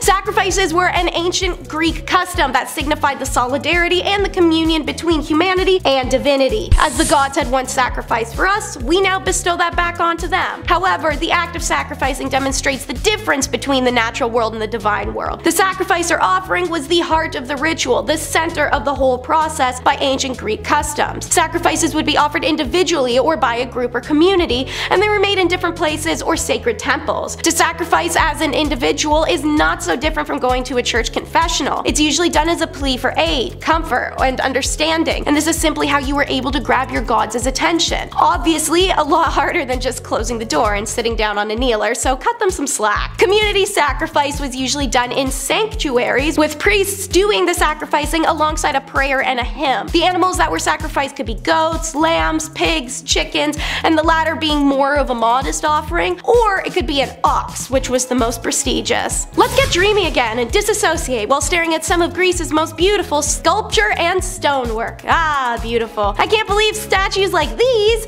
used to be painted to look like Ronald McDonald. Wish I was kidding. Look at that. Met exhibit brings back color to ancient statues. We'll take it back off. It looks terrible. Anyways, as I'm sure you can tell from that sculpture you just saw, Greece from 800 to 300 BCE took heavy inspiration from Egyptian and Eastern monumental art, and over centuries evolved it into the uniquely Greek vision. Greek artists reached a peak of excellence which captured the human form in a way that had never been seen, particularly concerned with proportion, poise, detail, and the idealized perfection of the human body. Their figures in stone and bronze have become some of the most recognizable pieces of art ever produced. Greek architects provided some of the most distinctive buildings in the ancient world, some of which would become staple features in their towns and cities, surviving through conquerships, battles, and dark ages all the way to modern times, where they remain protected by organizations such as UNESCO. Their architecture would go on to greatly influence the Roman world and the foundation for classical architecture, which would dominate the Western world from Renaissance to present day. Here's a cute little cultural nugget, the Martis. Spring has come! The name of March derives from this ancient tradition which dates back to the cult of Demeter and Persephone. As a form of initiation to the cult, the Usilians, the faithful wore a bracelet called a croki on both their right hand and left ankle. Amazingly, the tradition still lives on today in modern Greece to celebrate springtime coming. Everyone, regardless of age, adorns themselves with the bracelets. However, there are certain rules that one must abide when creating and wearing the symbolic bracelet. It must be woven on the last day of February, worn from March 1st until the last day of the month March 31st. 31st, and it must be made of white and red thread, the white symbolizing purity, the red symbolizing life and passion. In ancient times, people believed that the bracelet helped protect the person who was wearing it from diseases, as well as the strong rays of the spring sun during the month of March. Part of the ancient Greek tradition calls for the person wearing their red and white Martis bracelet to take it off and tie it to the first flowering tree they see in March in order to yield a healthy harvest. Another lovely tradition that the Greeks practice is that when they see the first swallow of spring, the first person who sees the swallow upon the bird's return from the winter migration ties their bracelet around the nearest rose bush to encourage the bird to make a nest there. And I can't bring up the Ulysilians without diving into ancient Greece cult culture. These ancient mysterious cults were based on sacred stories that often involved ritual worshipping of a death rebirth myth of a particular divinity. In addition to the promise of a better afterlife, these small sect groups fostered social bonds among the participants. Hilariously, like today, initiation fees and other contributions were also expected to the cult. I love it. Mystery cults continue to vex scholars because the evidence is minimal, comprising of a few written sources, mostly later in date, and often with questionable aims and biases. Cults like the Sabazios, which originated with the Philgarians and the Thraticans, were also known in Greece by the 5th century BCE, but they have no surviving stories, only brief historical references saying that his initiatives practiced ritual serpent handling. Dionysus's cult believed in primitive power accessible through wine's ability to lower inhibitions. We know his cult rituals were usually drunken group romps, the playing of bull roarers, and the sacrifice of animals using a double-headed axe, followed by the drinking of their blood mixed with wine. The Dionysians eventually evolved into the Orphics, which were established around the 5th century BCE. And what do cults, gods, and the everyday citizen have in common? They love a good raging festival. The ancient Greeks had hundreds of festivals that were celebrated in various regions throughout Greece and during different periods of their history. Festivals were thrown at any given opportunity, seeing as they had many exuberant emperors and a pantheon of demanding gods. They were pretty frequent, but not all were made equal. The Adonia was a festival that took place in the middle of summer exclusively by women. They would climb up on ladders on the roof of their houses, plant fast-growing plants like lettuce or fennel, and then leave these gardens in the hot sun so plants would sprout and wither immediately, symbolizing the life of Adonis, cut short. Then they would make a spectacular display of mourning by screaming, beating their chests, tearing their clothes off, while hurling an effigy of Adonis and all the dead plants into the sea. The Erophoria was an ancient Greek festival that was celebrated in Athens during the 5th century BC. Two young Athenian girls are selected to carry special object-filled baskets on their head down a natural underground passage leading from the temple of Athena Polias to the shrine of Aphrodite. They would leave the baskets there without looking at them, receive another set of mysterious objects in baskets, carry those bad boys back, and give the mystery baskets to the priestess of Athena. According to Pausanias, no one was allowed to know what was in the basket, no one ever looked, even the priestess had no idea. Obviously, ancient Greece has shown itself to be a culture of wonkiness, ingenuity, creativity, and our last point, intellectual risk takers. Ancient Greek technology developed during the 5th century BC, continuing up and including the Roman period and beyond. Inventions that were credited to the ancient Greeks include the gear, screw, rotary mill, bronze casting techniques, and the use of steam to operate some experimental machines and toys. Oh, and a chart to find prime numbers. Many of these inventions occurred in the later Greek period, often inspired by the need to improve weapons and tactics in warfare. Geometry is without a doubt one of the oldest branches of mathematics. However, the Greeks were the first to insist that geometric facts must be established by deductive reasoning. Thales of Miletus, regarded as the father of geometry,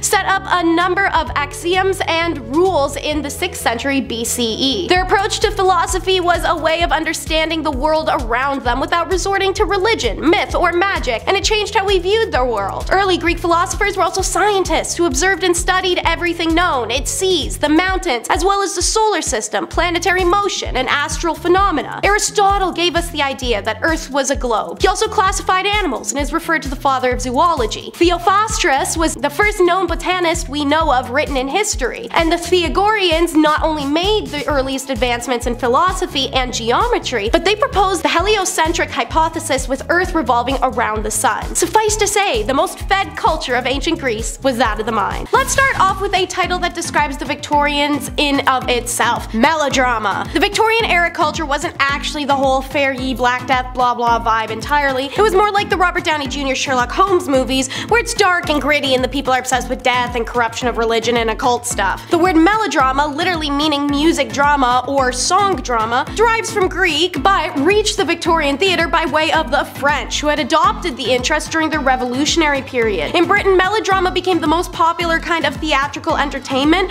for most most of the 18th and 19th century, a period wherein more people went out to the theater than any other time in history. Melodrama's unprecedented popularity during the Victorian period owes its life to the diverse audience it could draw, working class to aristocratic, but it also the illegitimate theaters that had been forbidden by law to perform drama involving spoken word. Many melodramas were book renditions or artisanal written and often featuring gore or death, and remained popular until the end of the 19th century. Looking for a less noisy affair, more somewhere to chat but also be entertained? Why, how about the music halls? Even more popular for their variety of singing, contortionists, illusionists, animal tamers, trick cyclists, ballet girls, and more.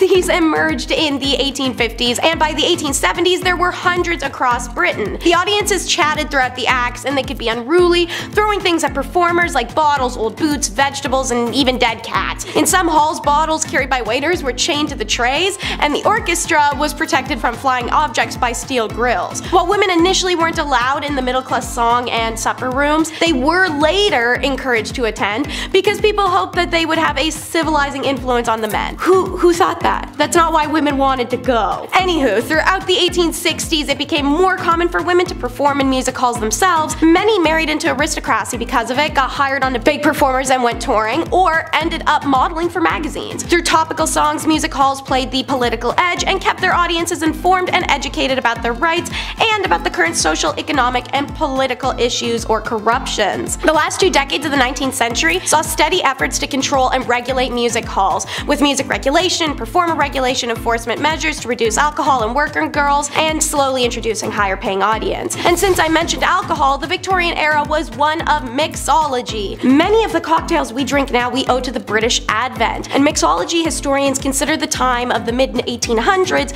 to Prohibition to be the golden age of mixology. Cocktail bars today use recipes and techniques that derive or replicate what the Victorians used in mix. The term cocktail began to be used in the very late 1700s, with the first workable definition printed in 1806. The popular mixed drinks of the time were punches and warm spice drinks served in large quantities rather than individually prepared drinks.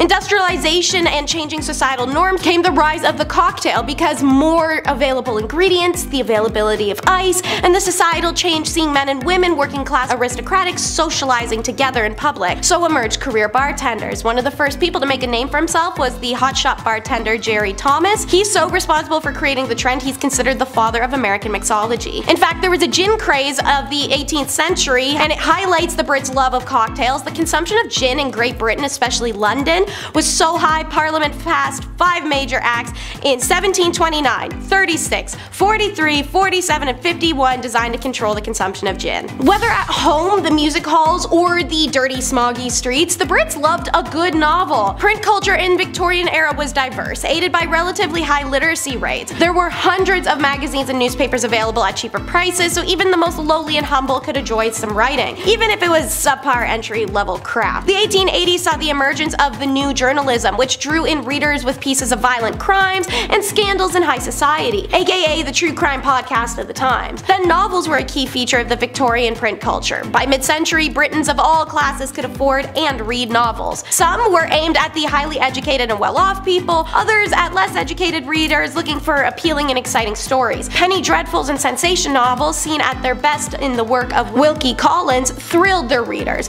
and Victorian novels were often long, with complicated plots and many characters. Many of those by Charles Dickens are still read today, and the Penny Dreadfuls made it to the TV screen in the masterful 3-season TV drama. You guys should check it out. And where better to read my newest Mary Shelley horror than my asbestos-painted office filled with taxidermy. The Georgian era was one of rationalism, but a shift in ideology took place as this period transitioned into the Victorians. Their view aligned more so with the Romantics, who were intrigued by mysticism and death. So, while they were a time of technological advancement and progress, culturally Victorians were prone to bizarre habits and beliefs. Like when a human family member passed away, Victorians did an extensive mourning ceremony, like take pictures with the dead, sometimes wear black for years, sob and roll on the ground. So when a family pet passed away, it's not that much different, and it's common to hire a taxidermist to preserve the animal, giving them a second life, which reflects the Victorian belief that animals should be useful to humans even in death. Walter Potter was a celebrated celebrity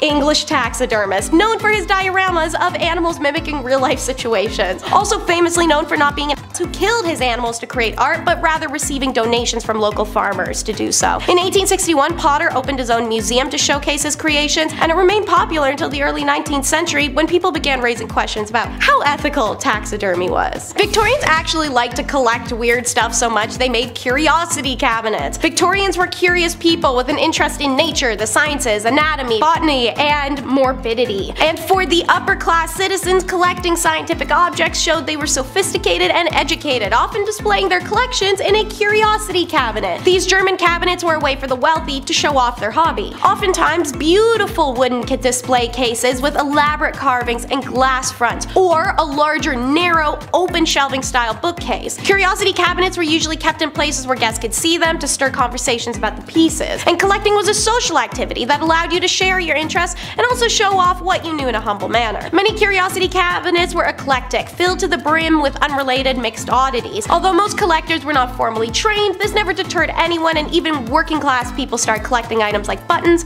fetishes, pocket-sized portraits, stones, and animal bones. Death, insect, and human oddity photographs were as popular as Pokemon. Even oddity performers made business cards called carte de visite, a small photograph card collectible of themselves. Joseph Merrick, a professional showman known as the Elephant Man, was a popular carte de visite. And he worked for the next topic on the list, the freak shows. It was a weirdly massive part of the Victorian culture, described as a family-friendly commercial event. They were the entertainment pinnacle. The name itself is offensive, and many Victorians even then boycotted the shows for its mockery and ableism. But the shows acted as a source of solace for performers that were often disabled or had genetic differences that made them potentially rejectable from society and potentially their own families. In the Victorian era, asylums were hellish, and if that was your option or a job in the circus, many made the choice to live in a welcoming community of similarly ostracized people with differences. Siamese twins, extra limbs, excessive hair growth, malformation, and many married and had children and functioning lives of normalcy despite making a living performing for audiences as freaks. Their stories embody the magnificent resiliency of human spirit, and they make a killing off the lustrous need for weirdness in the Victorian era, emptying wallets of people who wouldn't accept them outside of a show ring and living more financially secure than they did. The show started in the 1500s but hit their boom in the 1800s, and the best performers were often found in Queen Victoria's own court. Some famous names were Millie and Christine McCoy, John Merrick, Fanny Mills, Prince Rondian, and Ella Harper. Next up is how Victorian oddity obsession literally irreparably destroyed a ton of history: Egyptomania. It began in 1798 with the launch of Napoleon's campaigns in Egypt and Syria, a fitting example of imperialism when they find the Rosetta Stone. Europe goes on a mission to proliferate and appropriate any and all Egyptian antiquity or aesthetic, culture vulture style. The Egyptian obsession consumed Western thought, revealing itself through their literature, art, and culture at the time. This included their mummy unwrapping parties and novels such as Arthur Conan Doyle's Lot 249, and also their decor. Anyone who could afford to travel to Egypt could realistically afford to buy a mummy because they kind of sold them at bazaars like Barbies at Walmart. When it came to mummy unwrapping parties, Victorians let their intrigue cloud their, judgment, human decency, morals, conscience. Man, am I missing anything? It was a form of entertainment that was a complete desecration of Egypt, its people, and their ancestors. Thomas Pettigrew, who was a surgeon, antiquary, and an author, was a well-known unroller. At one notable gathering for the unwrapping of Neshkins, the second wife of Theban high priest Piagem II was placed in a contraption that made her appear to dance. The demand for mummies to take home was so high that Egyptians even started transporting them from less visited ruins to areas that got more traffic. Hundreds are now lost, as are their tomb locations. These gatherings thankfully died out in the later years of the 19th century, not because Victorians realized their inhumanity, but because of boredom. Because the Victorians were greedy, nothing filled their interest for very long, except occult and spiritualism. They put that bleep in everything: books, newspapers, clothes, art, decor, parties. The modern spiritualism movement was generally agreed to start on April 1st of 1848 in Hydesville, New York, when teen sisters claimed to speak to a ghost of a man killed in their home. News that spread worldwide and that had a complete fascination chokehold on England. England, causing the spiritualism movement of the 1860s and attracting people from different social classes, including Queen Victoria. The most popular forms of occult interest in the late Victorian period include mesmerism, clairvoyance, electrobiology, crystal gazing, specialty newspapers, public seances, thought reading, and above all else, conjuring. Sir Arthur Conan Doyle, like many late Victorians, was fascinated by the possibility of communication with the departed souls. The core belief of their spiritualism movement was that the living could communicate with the dead through the help of a medium endowed with the supernatural gift during the mysterious and entertaining seance phenomena, or performance. Charlatans will always take advantage after all. Within the late Victorian counterculture of spiritualism, a number of women and men gained fame and authority as skilled mediums. And now for the original garden gnome,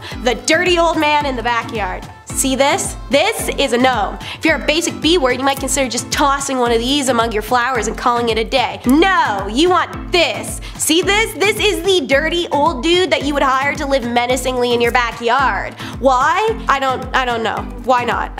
I don't have an answer for you. So yeah, in the Victorian era, 18th century, wealthy families hired people to don full hermit garb, complete with robes, long hair, beards, and as Campbell cites from an advertisement in 1797, hermit is never to leave the place or hold a conversation with anyone for 7 years, during which he's neither to wash himself or cleanse himself in any way whatever, but is to let his hair and nails on both hands and feet grow as long as nature will permit them. These hired hermits would then lodge in shacks, caves, and other hermitages constructed on the homeowner's property, a rustic fairy tale manor or a creepy, I don't really know. It was a practice mostly found in England, although it made it up to Scotland and over to Ireland as well, but it originates in Rome. Emperor Hadrian had one of these at his villa in Tivoli as a thinking lodge, as did Pope Pius III. From there, it gradually verged away from religious devotees seeking isolation for themselves for spiritual reflection to a stinky dude lodging for an 18th century profession. It might seem like a whimsical garden feature, but it was all about that most celebrated Georgian England emotion, melancholy. Introspection and somberness of spirit were prized amongst the elite, and rules that they asked their hermits to play embodied this because they weren't able to do it themselves. The ornamental hermit vanished at the end of the 18th century to be replaced by these ugly little monstrosities. So go stomp on a gnome today, everyone. But we're gonna start by correcting another incorrect assumption. They were actually defeated by disease, not the Spaniards. Come on guys, you gotta give them more credit than that. I mean, Cortez tried to invade them an easy 3 times and just kept failing and failing. The only reason their invasion of the Mexica ever succeeded was the other indigenous clans in the area were so sick of them, they joined the Spaniards to wipe them out. And the Spaniards contributed so little to that battle, they only lost about 100 soldiers. So even if they had defeated the Mexica by battle, it wasn't even them who got to say that they really did. Meanwhile, 200,000+ indigenous people, Mexica or otherwise, perished that day. In reality, Mexica actually had a strong chance of beating the Spanish, if not for the smallpox they contracted from the Europeans that wiped out a mass majority of their populace, especially their leaders. It's extremely unlikely they would have ever fallen. The amount of harm caused by European diseases on a worldwide scale was tremendous. Shout out to not showering and being scared of hygiene, you nasty MFs. It's estimated that over 20 million Mexicas died in just a period of 5 years alone. Worst part is, it's not even like they were going to a heavenly place after death. Mexica believed in a nightmarish afterlife. Well, for some, let me explain. While most afterlives are froofy My Little Pony crap that rewards you unconditionally, the Mexica believed how you died determined what afterlife you received, and there were 4 categories you could fall into. The warrior's afterlife showed exactly how much the Mexica loved war. If someone died in battle or was sacrificed to the gods, their souls would go to the west afterlife, which involved more war, helping one of their gods fight against darkness to ensure the sun would always rise. The afterlife of the east was for the other type of warriors, women who passed carrying a child or during the birth of it. They were treated similarly to fallen soldiers and sacrifices, and they helped prepare the sun for its journey into the underworld. In the south was an afterlife for people who died because they were struck by lightning, drowned, or died from some kind of sickness. In that afterlife, there was plenty of food and comfort. Finally, the north, called Mictlan. It was for people who died ordinary deaths from like old age, and in the afterlife, their souls had 4 years to pass through 8 levels of challenges. The 9th level was where their soul finally found rest. So yeah, wild stuff, but remember it for context in some of the later segments. Speaking of wild stuff, how about some messed up up gaga fashion. Since, to quote, makeup and paint are things that the light women use as shameless creatures according to one source, you can imagine the women here weren't repping that colonial style of 12 layers of poison powder on their faces. But some Mexica women stained their teeth red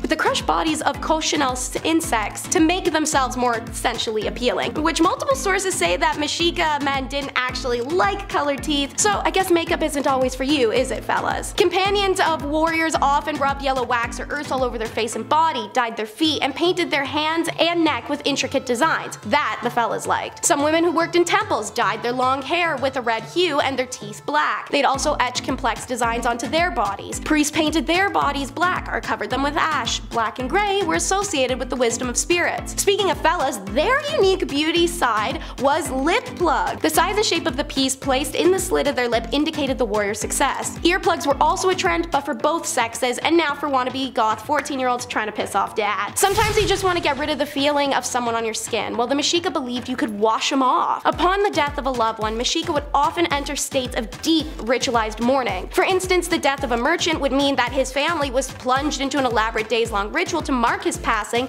such as mourning screams. For widows, mourning their husband could get frankly pretty gross. A Mexica woman mourning her husband lost to war would enter an extraordinary 80-day period of grief. During this time, she would not wash her face, head, or clothes. The accumulated filth expressed her deep emotion during the time it took for her husband's spirit to reach paradise. If you remember point 2, you'll know it takes hella long for souls to get some peace. After this time, she was to get up, clean herself off, pull up the big girl pants, and having ritualistically washed the evidence of the sorrow off her body, move on in life, find someone new, and start over, homegirl. Kidnap someone or you're a loser is a literal real thing for the Mexica. Even though biology decides when the ball will drop and you become a man, to the Mexica, a boy wasn't a man until he had captured another person in literal battle. Till then, guess what, wimpy? You're a disgraceful child and everyone will make sure everyone else knows it. It starts at age 10 when your parents drag you outside the apartment with the trimmers and buzz you bald, except for a tuft. Tuft could be placed anywhere, so depending on how much your parents hate you, the spot could be pretty stupid. From then on, you're forbidden from cutting that tuft until the day he defeated and returned an enemy to the empire. Didn't mean he couldn't grow out the rest of his hair, but that one stupid shame tuft is always gonna be sticking out so that the mean ass girl you had a crush on could destroy your spirit by shouting, "Is it a stinking tuft of hair? Thou art not a woman like me?" As a result, it was fairly common for the boys who were only supposed to be carrying supplies at the battlefield to rush into the heat of battle and try to find someone to capture. More often than not, those boys ended up dead, but if they survived, they'd come home as heroes. And if they die on the field, well, the soldier's afterlife ain't that bad, as you know.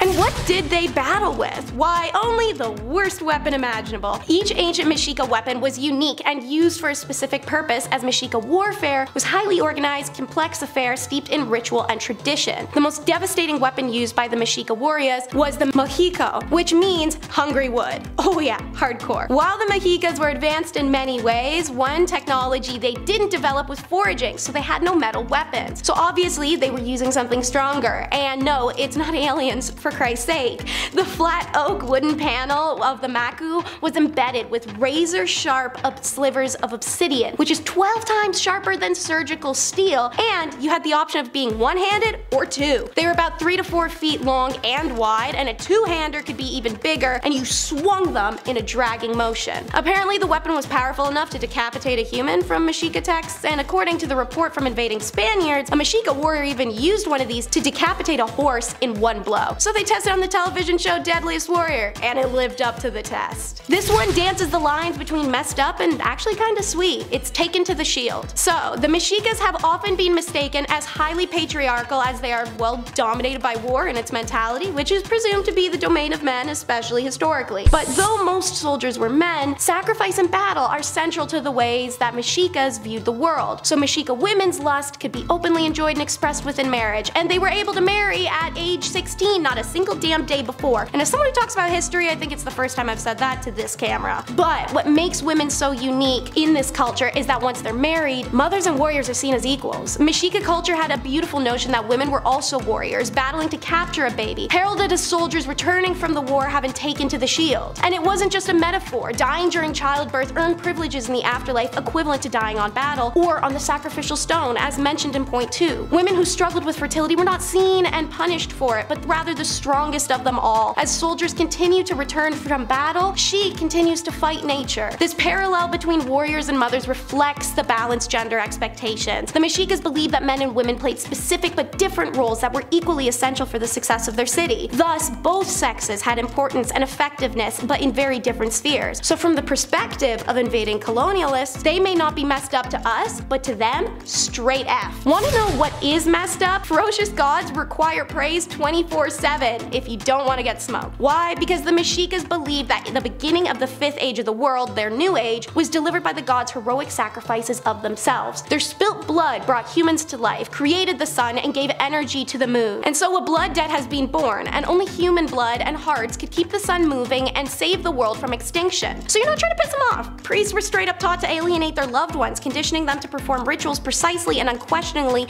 under extreme stress. AKA, when you get asked to sacrifice your homeboy, you gotta be unbiased. Ooh, another, nobles used cactus spines to lance their earlobes and also to bleed themselves in pyramid shrines as offerings to the gods. When the Aztec forces, Mexicas, were on the campaign, a wife would rise at midnight, conduct a precise series of rituals at home and in the temples to ensure his success. Not kidding, but sweeping was one of those rituals, apparently helping control the world's filth, keeping cosmos in balance, and ensuring the favors of the gods. So what am I telling you? That in a spiritual sense, the Mexica fully believed that it was this domestic space on the home front where battles were believed to be won and lost. So you better be getting up 8 times a night, sacrificing hearts as a community, and sweeping if you want to bring home that gold. You've heard don't drink the Kool-Aid, how about don't eat the stew? Pozole is a traditional stew that includes pork, garlic, and corn product known as hamay. Look at that, don't you want to lick the screen? The modern name is a variation of the original name, the spoken language of the Mexica and their descendants today. The Mexica themselves would have eaten what they called, I can't pronounce it, but it's the same dish. The most important staple was corn, a crop that was so important to Aztec society that it played a central part in their religious beliefs. You guys knew that this was gonna come up eventually, but I'm actually gonna be saving that sacrificey stuff for the next point to address the specific cultural practice of this one. This is the one night you might want to break out "I don't feel hungry" excuse as a kid, especially if you saw dad coming home with a captive from his recent battle. Once said captive is dealt with, a portion would be delivered to the Mexica who had captured that sacrifice. The stew was pre-prepared since dad had time to get home and be like, "Hey babe, guess what? Takeout tonight," beforehand, and then when that portion was delivered to the household, well, someone would be put in the stew and served. The capturer himself was forbidden to eat it, however, his family would. So dad's just sitting there awkwardly at the head of the table watching everyone eat what's metaphorically the fish he just caught. The one you've definitely been waiting for, protein deficiency. Summer of 1521. Cortez has once again his handed to him by the Mexica and had to flee. From the lakeshore his men watch as 62 companions are hauled up to the shrine platform for all to see. Here they are made to dance with a form of fan in front of the Mexica idols before being laid down and sacrificed, their still beating hearts lifted from their chests. Bernal Diaz recounts that story. Cortez alongside him and a few others lived to be the only Europeans to see human sacrifice by the Mexicas. The Spaniards successfully invaded and destroyed the empire in the nature of greed shortly after. We know for a fact their religion demanded more human sacrifices than any other faith in history, a minimum of 500 to 800 each year in order to appease the gods. But anthropologist Michael Harner also proposes the theory that the growing population's effect on fauna could have contributed to the decision. Maybe some sacrificed weren't because the gods asked, but because people were starving, and others volunteered themselves for the cause. Mexica were sacrificed just as much as their captured enemies were. After all, if you remember from point 2, you get a pretty decent afterlife. So, their integrity solved farming and land resource issues, but it can't conjure up protein. Whatever the reason is, this is the route the Mexica took, and it's been largely ignored and covered up in historical information, whether consciously or unconsciously, until more recent years. It's likely due to embarrassment for nationalistic reasons, but also out of a desire to portray indigenous peoples in the best light possible when we already face so much bigotry and assumptions as is. Ironically, both these attitudes represent European ethnocentralism regarding man-eating behavior, a viewpoint to be expected from a culture that's always relatively been abundant for livestock, meat, and milk, always. In the end, the Spaniards' whole excuse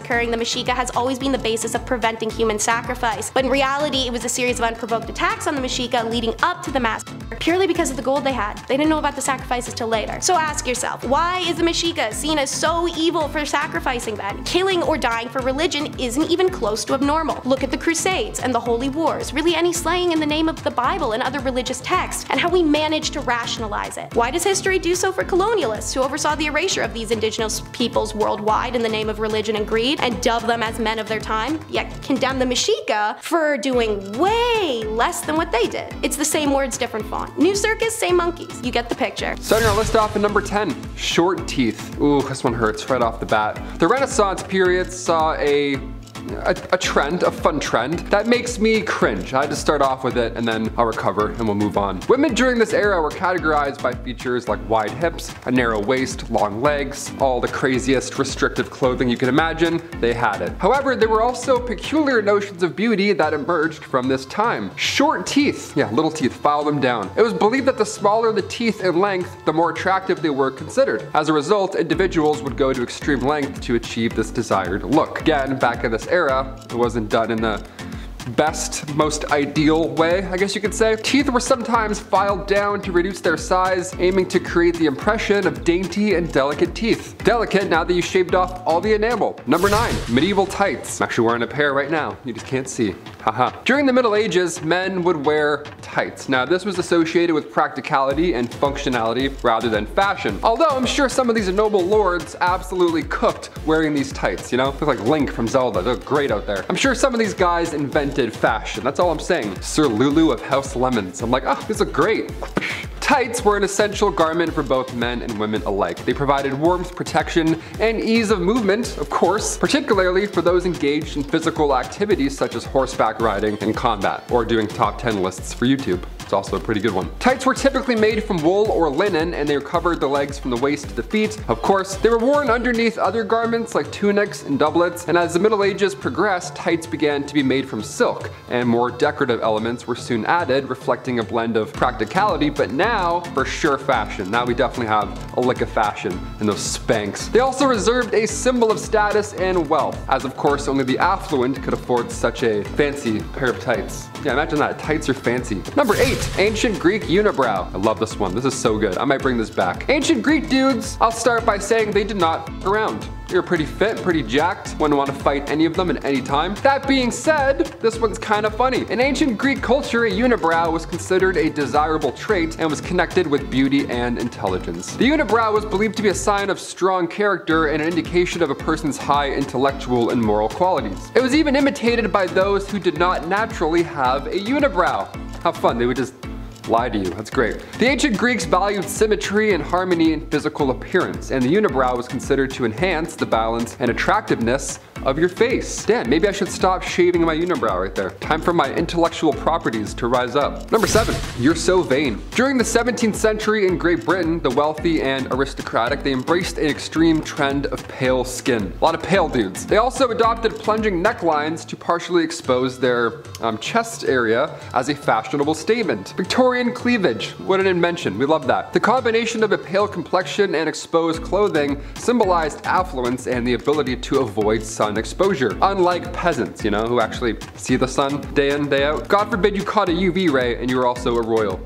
Don't like that. Most women achieved this paleness by using an artificial powder, and then it got a little more specific. Then women began drawing blue veins on their, you know, all down their stuff here. Literally, they would take blue paint and just draw these very faint paint lines. Just faint streaks of blue. Now it's interesting to see where we're at now with beauty trends and paint and stuff. Today it's way more complicated than a few veins running down your neck. Today we have the show Sexy Beasts. That's a lot of work up here up top. That's a lot of blue paint, that's all I'm saying. Number 6, elongated skulls. Turning the clocks way back for this one, the practice of elongating skulls among the Maya civilization is a fascinating cultural phenomenon. Now I wouldn't call this a beauty trend by any means, not at all, but I had to include it in this list because, well, when else can I talk about it? The practice held significant cultural and societal significance for the Mayan people, representing social status, beauty ideals, or even spiritual beliefs. That's our best guess. I mean, that's our best guess. Today we really don't know, so long ago. Elongated skulls were achieved through the application of binding techniques such as tightly wrapping cloth or using wooden boards to shape the skull during growth and development stages. While the precise reasons for this practice still remain a speculation, it reflects the rich cultural diversity and unique practices of ancient Maya civilizations. And then we got to unibrows, you know what I mean?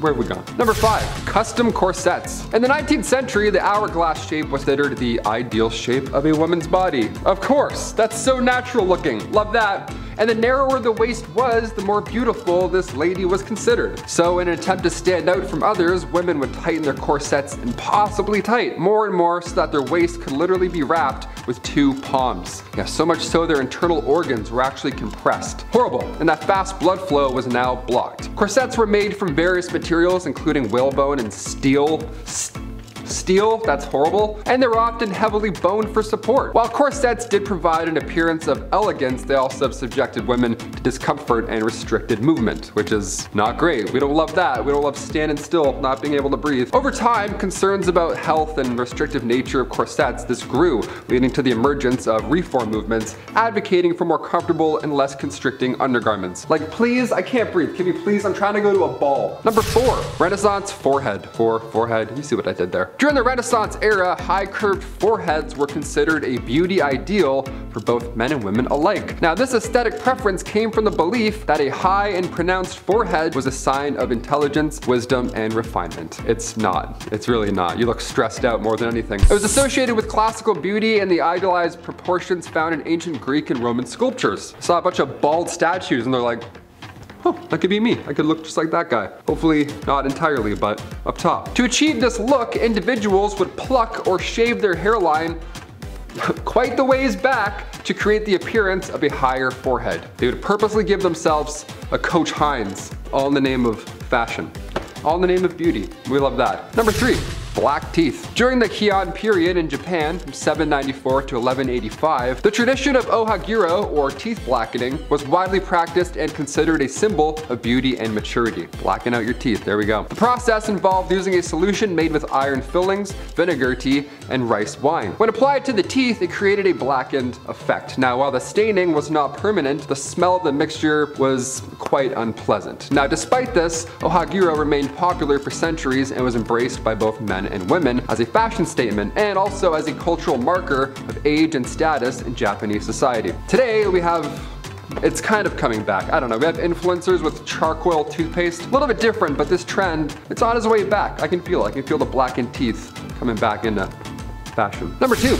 The pale look. Hi, hello, there he is. We talked about the Victorian era and the veins. That's one way to achieve a pale look. But Queen Elizabeth I, she made another method. Pretty historical, pretty eye-opening. Queen Elizabeth was known to practice bloodletting as a part of her beauty routine. Bloodletting was a common medical practice during that era. It was believed to balance the body's humors and improve health. By dishing out blood, you can improve your health. You like that. However, Queen Elizabeth, she embraced bloodletting not solely for medical reasons, but also as a means to enhance her complexion. Yeah, it was believed that by removing a small amount of blood, this would give her skin a radiant and youthful appearance. Yeah, it's nice. It really gives you that I'm about to faint look. That's great. Every painting of her is just like this, just half in, half out. This practice exemplified the extreme measures taken by individuals back then and the lengths that even royalty would go, all in their pursuit of being beautiful during the Renaissance period. No forehead, no eyebrows, no blood, apparently. What's going on? And finally, number 1. Gladiator sweat.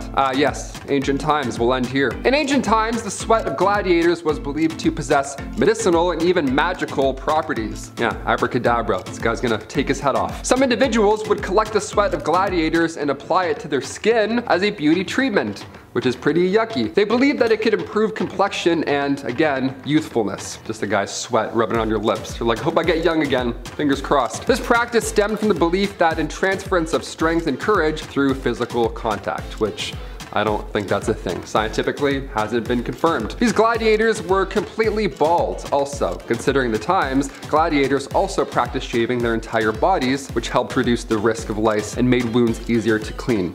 Yeah, we'll end on naked, bald gladiators. Why not? Number 10, history. Ruling alongside the pharaoh Akhenaten from 1353 to 1336 BC. Queen Nefertiti, aka the Lady of Grace, aka Hereditary Princess, was born in 1370 BCE. She was born in the Egyptian city of Thebes, and she was only 15 years old when she married the 16-year-old Akhenaten. She worshipped the sun god Aten, and alongside her young husband, she built a new capital city called Amarna, and she also created a new religion, so how's that? She ruled over what's considered the wealthiest period in Egypt history. Nefertiti had 6 children, which were all daughters, which may have had something to do with why we don't know much about her today, but I'll get into that much later on. Number 9, her death.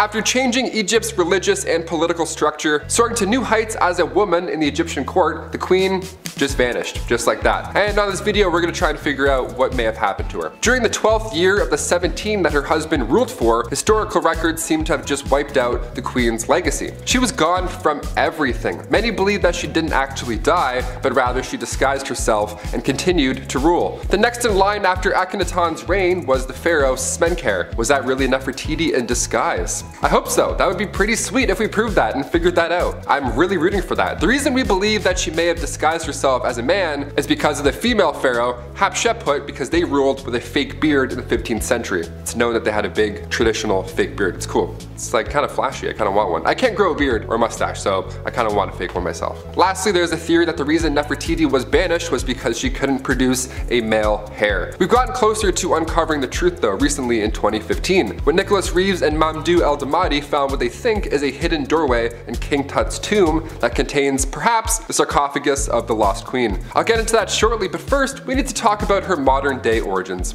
Number 8. Berlin bust. Perhaps one of the most popular ancient sculptures of all time was found on December 6, 1913. German archaeologist Ludwig Borchardt found this on the floor of the Royal Sculptures Workshop. This figure has some unforgettable details. I mean, first of all, she's breathtaking to look at, and the blue headpiece. These are all important. It was clear that this was Queen Nefertiti from the start. The German team split everything with the Egyptian government, so currently this bust is being held in Berlin. It draws in about 50,000 visitors a year to Berlin's newest museum, a little piece of Egypt all the way over there. We love it. Now, fun little fact about this modern bust, in 2009 there were scans done to it, technology, nice, and it's revealed that underneath this painted layer is limestone carving of a woman so detailed that you can see wrinkles in her cheeks, even a bump on her nose as well. That's like 4K Egypt, it's crazy. Back in 2016, these two artists secretly 3D scanned the bust of the lost queen and then straight up released the files online as a free download. The future is here, I guess. Also, that's a little invasive. Just scanning your head, like that's really? But 3 years later, officials decided to release that to the public, so here it is, take a look. The Queen Nefertiti 3D bust, scanned by James Bond secretly. Number 7, Monuments Men. It wasn't always a smooth ride for this specific bust. Sometimes it was a bust. I had to, why not? She spent 11 years in the private residence of Germany's expedition founder, Jacques Simon. Cut to 9 years later, that's when King Tut's tomb was discovered, a totally separate event, unbeknownst to them, connected. Howard Carter found King Tut's tomb in 1922, and of course afterwards the entire world was watching. Just a year later, her bust was finally moved to Berlin. It had a rocky go. It remained in Germans' hands throughout the entire war. Even that big ugly dude with a little mustache said that he himself would never relinquish the head of the queen. So thanks, Spittler. I can't say his name because YouTube. It was hidden in a salt mine throughout the entire Cold War. The Germans would arrive too late though sometimes when stealing rich pieces of art. Like in 1940 for example, they arrived at the Louvre and it was bare. The Mona Lisa was now in a child's bedroom. Curators had moved the pieces thankfully. But when a bust of a long lost queen of Egypt was being held in a salt mine in the town of Merkers, the Monuments Men literally saved history. When Sergeant Kenneth C. Lindsay led his team down the 35 miles of tunnel, and aside from the queen's bust, billions of dollars of gold was also found down there, all stolen from the Germans. Number 6. Hidden chamber. Ancient Egyptian architecture is mind-blowing. Even to this day, we're trying to figure out how exactly everything was built. More and more secrets are coming out of all these hidden tombs. It's fascinating. Technology is for sure a helping hand when it comes to learning about our past queens and kings. And for Queen Nefertiti, her final resting place is now believed to be in a secret chamber in King Tut's tomb. This was years ago. Egypt Tourist Minister Hisham Zazou said the discovery was like a big bang. And I see no lies. It's perhaps one of the biggest discoveries of the 21st century. After radar tests were conducted, Egyptian officials were 90% sure they found a hidden chamber. And it was also full of treasures, so that's neat. And also, we're onto something. Number 5. Original plans. Another theory that surrounds the queen is that King Tut's chamber was actually meant for her. Yeah, listen to this. The former Antiquities Minister doesn't believe this. He strongly stands by his belief that the lost queen was one of the female mummies found in the Valley of the Kings. What's compelling here though is that King Tut passed away at age 19, so many believe his own burial chamber hadn't even been built yet, or finished at least. So instead, they used hers. But a radar survey around the tomb in the Valley of the Kings shows us this hidden chamber behind the north wall of the burial chamber. It's been said before that King Tut's chamber was way too small and there must be more. His stepmom being buried in the same tomb, well, that's certainly a start. We're onto something. Number 4. Tomb alignment. Nobody knows angles like ancient Egyptians. The way they built the pyramids, I mean, they still stand today confidently. We're trying to figure out just how they made the pyramids in the first place. Meanwhile, there's a team inside the pyramids trying to figure out who is even buried in the walls. It's a whole fascinating mystery. Using ground-penetrating radar, researchers were able to find this corridor, this log opening in the bedrock at the exact same depth of King Tut's chamber. And on top of that, these openings are facing the same direction. Tomb KV62 and this new chamber have the same orientation, so of course we're going to believe that they're connected. Because unconnected tombs don't often align, or don't ever align really, so that's also a sign. We're getting close. Let's just give me a shovel, I'll get in there, I'll help out. Be so gentle with everything. I'll feather things off. I've seen National Treasure. Number 3. Brief ruling. The queen was the stepmother of King Tut. Her daughter was married to King Tut, so there's a handful of Egyptologists that believe that right before King Tut's ruling in the 14th century, there was this really small window where Nefertiti ruled as pharaoh. There's also a great deal of historians that believe Nefertiti was no ruler to her husband, King Akhenaten, but we don't have enough evidence quite yet to really know what happened. Hence why we're doing a mystery video on the long lost queen. Now we get it. The reason we're adamant on finding everything we can is because she literally changed Egyptian religion. Number 2. Her family. The queen's name translates to a beautiful woman has come, and given the fact that we still don't know her parentage, we have to use our national treasure brains here. A beautiful woman has come. Come from where? Well, early Egyptologists believed that Queen Nefertiti came from Syria.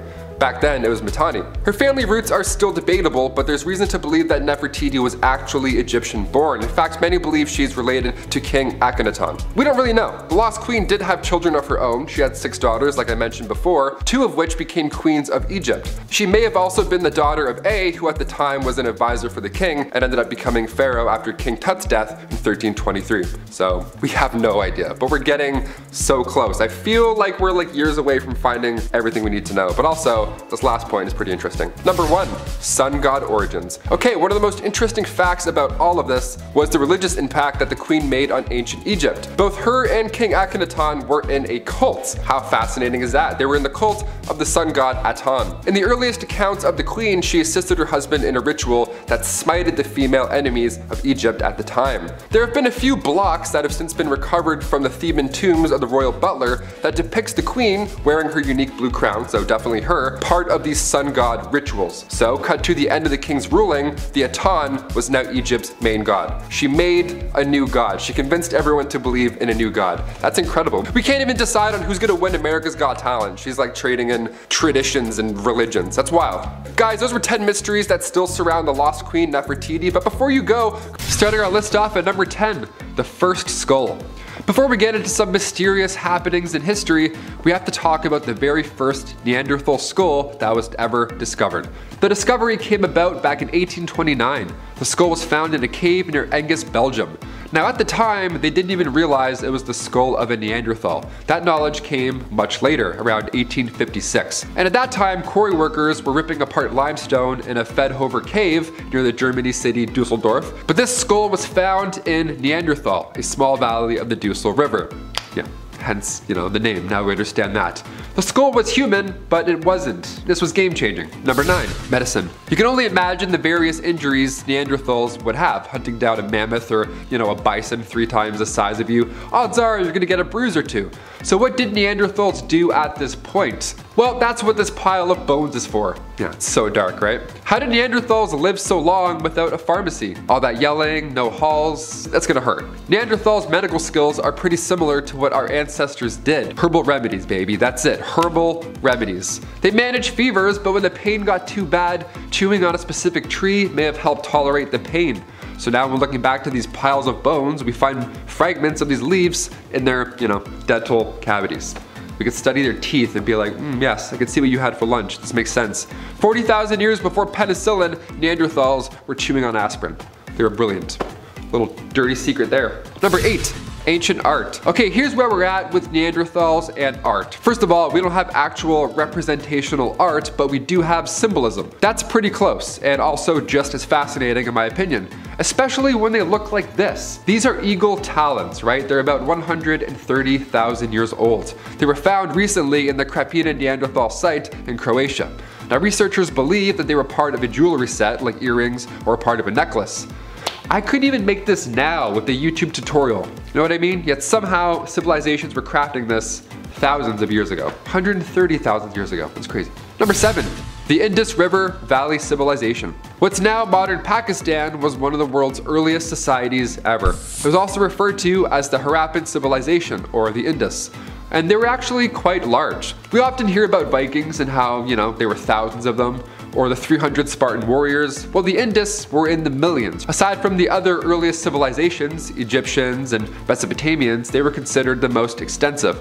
The world's first ever dentists came from the Indus Valley. Something way more interesting than dentist facts is that when compared to Egyptian ancient cultures, the Indus never built any palaces or temples, right? Meaning, there were probably no priests or kings.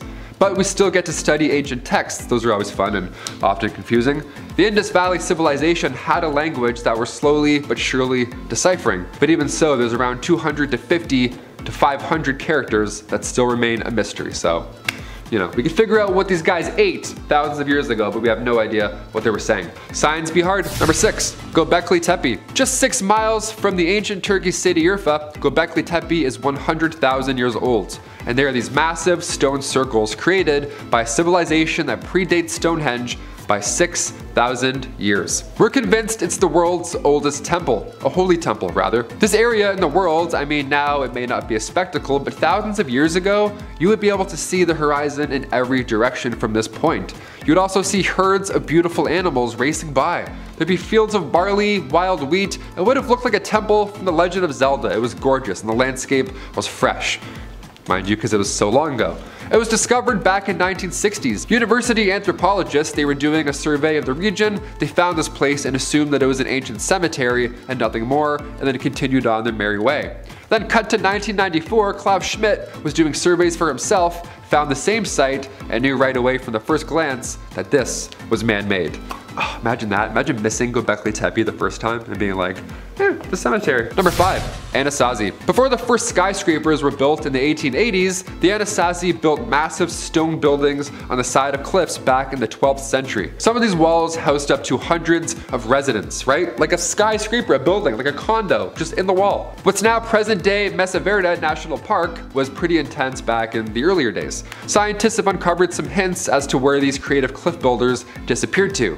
Well, violence. That seems to be the common denominator here. Yeah, the thing that's still going strong today, well, thousands of years ago, back in the 12th century United States, long-term drought led to the Anasazi to violence, and perhaps they wiped out each other. Other theories suggest that the Anasazi had to abandon their massive homes around the 1300s and then travel south. Either way, these are so impressive to look at. Number 4. Ancient Vikings. I'm a big Assassin's Creed fan. When they announced Vikings as their newest installment, I was pretty excited. Then I started playing it and I was like, that's not great. I'm a big Norse mythology fan, okay? But what actually happened to Greenland's Vikings? That's the mystery. Well, around 985 AD, Eric the Red arrived with a large fleet to colonize the island, and of course was subsequently banished for manslaughter. So now we have 2 colonies on Greenland, a large eastern colony and a small western one. Now these Vikings didn't build massive pyramids, but instead they built stone churches that are still standing to this day. These Vikings were around for a few hundred years, and at one point in time there were 5,000 Vikings, give or take. Now that's incredible, but later on in 1721 a missionary expedition arrived and there were not 5,000 Vikings. In fact, there were no Vikings. Where did they go? Archaeologists did the digging and apparently the western settlement died off around 1400 AD. And just decades later, the eastern settlement was abandoned. Well, there's a handful of family fun movies that hint to what happened. The Ice Age. Yeah, well the small one in the 14th century at least is the biggest factor on where these Vikings disappeared to. Yeah, just a small Ice Age classic. That's haunting for a Canadian to hear. Number 3. Easter Island. Back between 300 and 1200 AD, Polynesians used canoes, not Carnival cruise ships, canoes to somehow travel all the way to Easter Island, over 2,000 miles away from Chile. Yeah, that feat in itself is impressive, but when you start really thinking about the Easter Island heads on the actual island, it gets even more impressive. The Easter Island Moai statues, keep in mind there were hundreds, reach up to 32 feet high, and they weigh over 82 tons. It was a sight to see. That was until the 1800s. That's when the civilization suddenly vanished out of nowhere. Many of these statues were also destroyed during this time. The population as well was decreased drastically, and the island's higher-ups, be it priests or chiefs, whoever, were all overthrown. Well, whatever happened may give us some ideas for the future. Easter Islanders cut down so many trees that before their seeds could even enter the earth again, rats ate them. So these guys simply ran out of trees, which means they ran out of rope or the ability to make more canoes. So they were trapped. So naturally, a civil war began alongside starvation. Plus the arrival of Europeans in 1722, they immediately wiped out most of the remaining Easter Islanders. And then around the late 1800s, waves of smallpox reduced the amount of island natives to just 100. It was brutal. Number 2, the Mississippians. We'll dial back the calendar now to 700 CE. Now at this point, before European colonization, the American Southeast was home to the Mississippians. Their main area was the city called Cahokia, which is now modern-day Collinsville, Illinois. And that's not large either, it's just 6 square miles. Now check out this photo of Monk's Mound, a now historic site. We look at ancient Egyptians and our jaws drop at the sight of those pyramids, plus their alignment with the stars. That's obviously, of course, fascinating. Well, Cahokia was once home to pyramids and large wooden structures as well. We're not exactly sure what happened to this 40,000 person civilization, but experts guess famine and disease were one of the many factors. And finally, number 1.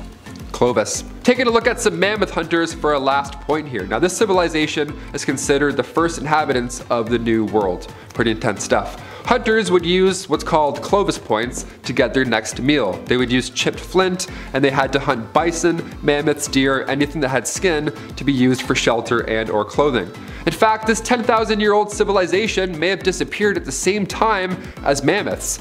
After all, with these historical beasts acting as both your gear and your food, yeah, eating them ought to do some damage down the road. Not even an ice age was included yet, and already they're running out of resources. Number 10, hedgehog. I bet all the things you thought people ate back then, you weren't expecting hedgehog. I know I wasn't. This is medieval times, however, and sometimes food ran short. Sometimes you gotta do things you wouldn't normally do, and that includes eating a poor hedgehog. It starts by ending the life of a porcupine or hedgehog via the neck.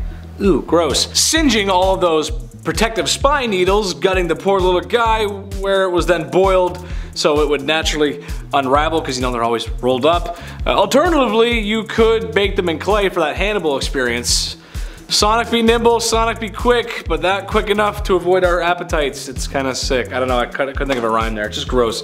People eating hedgehogs, man, come on. Number 9, kitty. Honestly, I was a little surprised by this one. No, not because it is a cat. Obviously, in Western society like ours, kitties are pets, and they're just decent animals. I can accept that other cultures and in the past, folks were different. It's what they do. There's nothing wrong with that. However, cats kind of have an interesting history. A lot of times, they're associated with bad luck or misfortune. And not just black cats, but cats in general. Medieval times were weird. So I'm surprised that they would even try and eat one. According to one medieval recipe, it involves removing the head because that's not for eating. Obviously, should have known that. It was thought that the cat brains could make you lose your judgment. I'd argue at that point we'd already lost our judgment, but okay. The next step is simple. You bury it in the ground for a night because that's what you do, and then you boil it in a broth with garlic. I love garlic and broth just as much as the next guy. I don't know if that's the recipe I'd be going for. Oh man, I'm getting sick already. Number 8, beavers. Nice beaver. Thanks, I just had it stuffed. Huh? Naked Gun, anybody? Huh? No?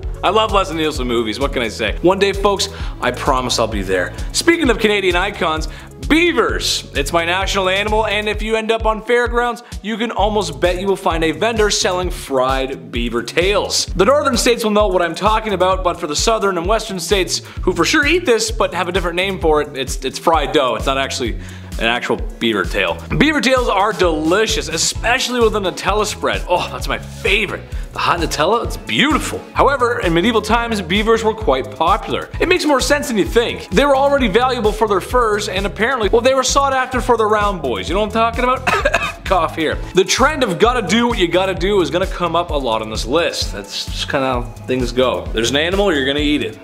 That's it. Number 7, roasted swan. This one is supposed to be a delicacy. Roasted swan. You just go to the park and see those swans floating in the pond and you think to yourself, Yeah, I'd like to roast and eat those birds. Kind of a weird thing to think, but okay, sure. I know swans can be aggressive, but damn, okay. Anyway, more disturbing than daydreaming about eating unusual poultry is what medieval people did to prepare swans. One recipe calls for its guts and vinegar to be used in bread making. I think we'll skip on that one. And another one where the skin is removed, roasted, and then the skin and feathers put back on the bird. So you put it back on the dinner table for like a show and then peel it back off. It's strange. I feel like that's not very sanitary. I feel like the feathers are the dirtiest part. You always have to remove the feathers, don't you, Chris? I don't know. It's weird. Number 6, sheep's business. When you've trimmed all the meat and you're staring at an animal's piece of deal, there's only one thing left to do. Wash it, clean it, stuff it with 10 eggs, milk, fat, and roast it with ginger and cinnamon.